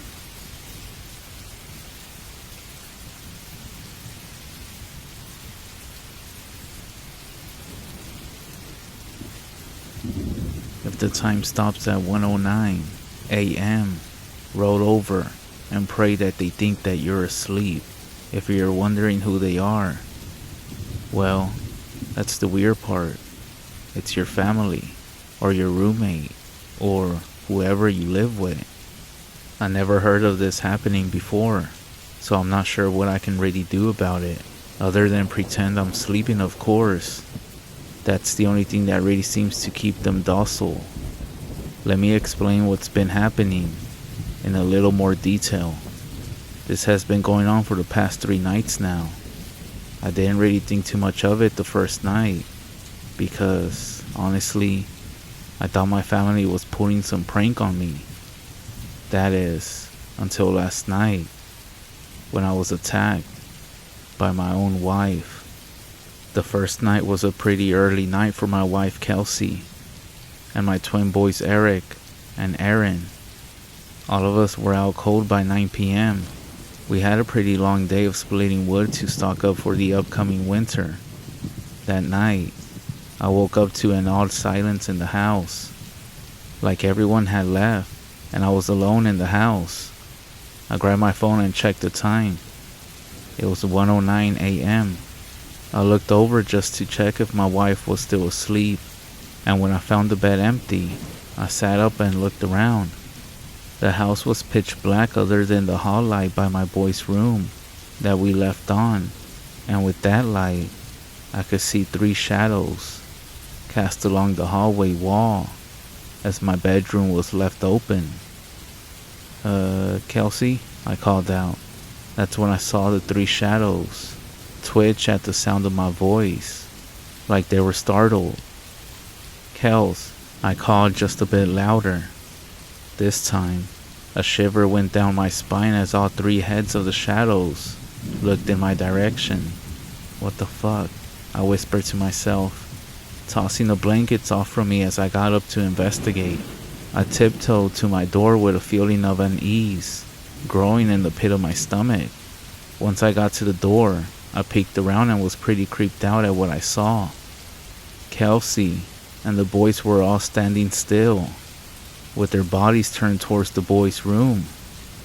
Their necks, however, were straining to stare directly at me. Huge smiles that looked painful to maintain were on all of their faces. What the hell are you guys doing? I asked with a chuckle, thinking they were playing a joke on me. Now that I think back at it, it doesn't even make much sense thinking they were joking. After all, why would they get up in the middle of the night for that, when there's no guarantee that I would even wake up? Their bodies made a twitchy, unnatural movement at the sound of my voice, which made me jump back in surprise. This was when I really started to think something might be wrong. A feeling of dread washed over me, and I began to sweat. Then, the sound of the clock on the microwave began to beep, and as it rang through the house, it made me jump in the air as I let out a startled yelp. My boys turned instantly and walked back into their room, Kelsey doing the same. Her smile disappeared and she walked by me like a zombie and crawled back in bed, snoring as if she were sleeping the whole time. Confused as hell, I walked back to my side of the bed and checked the time on my phone. What the fuck? I said to myself as I noticed the time. 1:10 a.m. No way that only a minute had passed since I first woke up. It had to have been at a very minimum of 5 minutes. Still though, I shook it off and got back into bed, deciding to bring it up to Kelsey in the morning. The next morning I woke up and everything was back to normal. I could hear the boys playing in the living room and smell bacon and eggs as Kelsey cooked breakfast. I got up and walked out with a smile as I remembered their little joke from the night before. "Good morning, pranksters," I said with a laugh. They all stared at me with a confused look on their faces. "Huh?" my wife finally said. "Last night, all of you standing in the hallway smiling at me. Gotta admit it was a good one. It sure creeped me out a little bit though," I said, shaking my head. Ryan, don't even joke like that. You know those creepy smiling people stories freak me out. Kelsey scolded. Hey, you're the one trying to freak me out in the middle of the night, I said. By the way, how in the hell did you get the phones to stop at 109? That was a good touch. My whole family was looking at me like I was a nut job. Then, they all started shouting it wasn't funny and that I was scaring them. I was shocked. I didn't know if they were still in on the joke, or if somehow they had all been sleepwalking. That wouldn't explain the time though. Alright y'all, I shouted. I must have been having a damn dream. Don't freak out on me, shit. I turned and walked back into the room even more confused than ever. I knew I wasn't dreaming. Were they serious about their little prank? Or did they not actually remember? Either way, I figured I would settle it that night. I would simply record them with my phone if they try to do it again. That's gonna ruin their joke pretty quick. Satisfied with my plan, I went about my day. The boys helped me split more wood, while Kelsey did some running in town. Before I knew it, it was nighttime again, and we were all in bed. I made sure to have my phone charged and right next to me, ready to catch them in the act. Once again, I woke up hours later, and that same eerie silence filled the house. This time, my adrenaline started pumping as the feeling of dread hit me like a ton of bricks. I grabbed my phone and lit the screen up. 1:09 a.m. I tried to switch it to record, but my phone was frozen. Fuck, I yelled. I looked over to the hall and saw the same shadows as the night before, but this time a little bit closer. My blood ran cold as I noticed out of the corner of my eye that the TV was left on, but the picture was frozen. It seemed that all electronics were frozen or something, adding to the creepy feeling that was engulfing my body. I got up once again and tiptoed to the door. I peeked my head around, and I had to cover my mouth to quiet a scream. Kelsey and the boys were standing facing me directly this time. Only somehow, their smiles even bigger than before. And now that they were a good 5 feet closer, I could see just how wide open and bloodshot their eyes were. When I moved my hand to cover my mouth, all three of them took a giant step towards me. Naturally, I took a step back. They mimicked with another huge step. This time, since Kelsey was bigger than the boys, she stepped ahead. She was now maybe 3 to 5 feet away, her eyes opening even wider as she looked extremely excited. I turned around to jump back in bed, and as I did, I heard loud footsteps as they gave chase. That's when I felt huge blows hit my back, a lot stronger than any of them should be able to inflict. What the fuck, y'all? I shouted as my back started to hurt from the impact. I was now in bed and I yanked the covers over my head. It was childish, I know, but hey, I wasn't about to strike my wife. Thankfully, as I lay still, the blows stopped, and I heard heavy breathing from what I assumed was Kelsey, only it sounded way too deep and raspy. Then, the breathing stopped altogether, and silence filled the room. I know you're not asleep, She whispered so fast I barely made out what she said. Just then, the beeping of the microwave filled the house, and the TV resumed. I heard the sound of soft footsteps leave the room as the boys went back to their rooms, followed by pressure next to me in bed as Kelsey climbed back under the covers. I quickly grabbed my phone and checked the time. 1:10 a.m. This doesn't make any fucking sense. I did my best to go back to sleep, but needless to say, I didn't sleep much. I tossed and turned as I tried to figure out what the fuck was happening. I tried to figure out what steps to take next. The only thing I could think of was to pretend that I was asleep next time, since my lack of movement seemed to stop the blows. If they thought I was asleep altogether, Maybe they would just stand creeping in the hallway. It was worth a shot, I guess. I'll update tomorrow and let you guys know how last night went for me. It was still extremely scary, but hey, I didn't get attacked, so that's a start, right?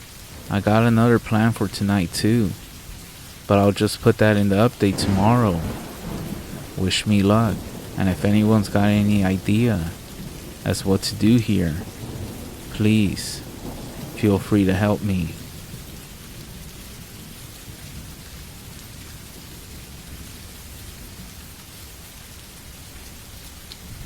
Last Monday, I went on a walk into the woods. I go all the time, whether it's spring or winter. I'm 18 years old, I'm not very tall, and I don't weigh much. So I'm a pretty fast runner too. Sometimes it can get really creepy out there in the woods. My mom and grandparents, they live right down the road, by the way, always told me that if I start to feel unsafe out there, I always need to leave. They never said why, but I always figured they were afraid of the coy dogs, and it never seemed that important. I did listen to them though. So Monday afternoon, maybe a bit past 4 o'clock, I left to go walking. I had been out there just 2 days before with no issues, but after walking for about half a mile, the feeling that I was being watched began. I kept walking until I came to the old logging road. It makes for a quick way around the woods, and it also connects to the road that my house and my grandparents' house are on. I was getting pretty tired of hiking through the snow-covered bushes and logs. I still felt like something was watching me, and just a few moments before, I could have swore I saw something moving around from the corner of my eye. So I decided to walk down the logging road instead. As I was walking down it, I heard the sound of chains rattling nearby, and started looking around for them. I was thinking maybe it was just chains in a tree blowing in the wind, but I couldn't find any chains, and I stopped hearing it after a second. I kept walking and was getting close to my grandparents' land when I heard the chains again. I stopped walking to look around me and to check to see if maybe it was something I was wearing, my jacket, my necklace, but it wasn't anything on me. I jumped around to double check and maybe looked really stupid, but I knew it wasn't me making the noise. I decided just to go to my grandparents' house and walk back using the actual road. But as soon as I started heading into the woods, I heard something. It sounded like my own footsteps had been in time with a second pair that were maybe about 10 feet away, which made no sense because there had been nothing there just a moment ago. I took another step and heard something step at the same time from behind me. I didn't turn around. I was too afraid, so I acted as if I was going to take another step, but I stopped my foot right above the snow. I wanted to make sure I wasn't going crazy. Behind me, whatever there was, stepped down. I heard the snow crunch, then it moved forward again, quickly. It must have known I figured out it was there. That's when I started running towards my grandparents' land, and whatever was behind me followed. It sounded humanish, and the sound of the chain started up again when it started chasing me. The thing definitely had only 2 legs, and it sounded pretty big. There's a lot of thorn bushes, small trees, and other things that stay around all year, even in the winter. When I ran between them, as best as I could, it was just going right through them. I glanced behind me for a second, and all I saw was a really tall, gray, humanoid blur before I looked back in front of me. The final stretch was terrifying. I could hear heavy breathing and chains rattling just a few feet behind me the entire time, and it sounded like it was almost growling. My grandparents' dog was up in the yard near the house and started barking, but he didn't run towards me. He just stayed by the house barking. Then he ran with me to the house when I got close to him. I ran up the door and went inside. The dog came in right beside me, and I slammed the door shut.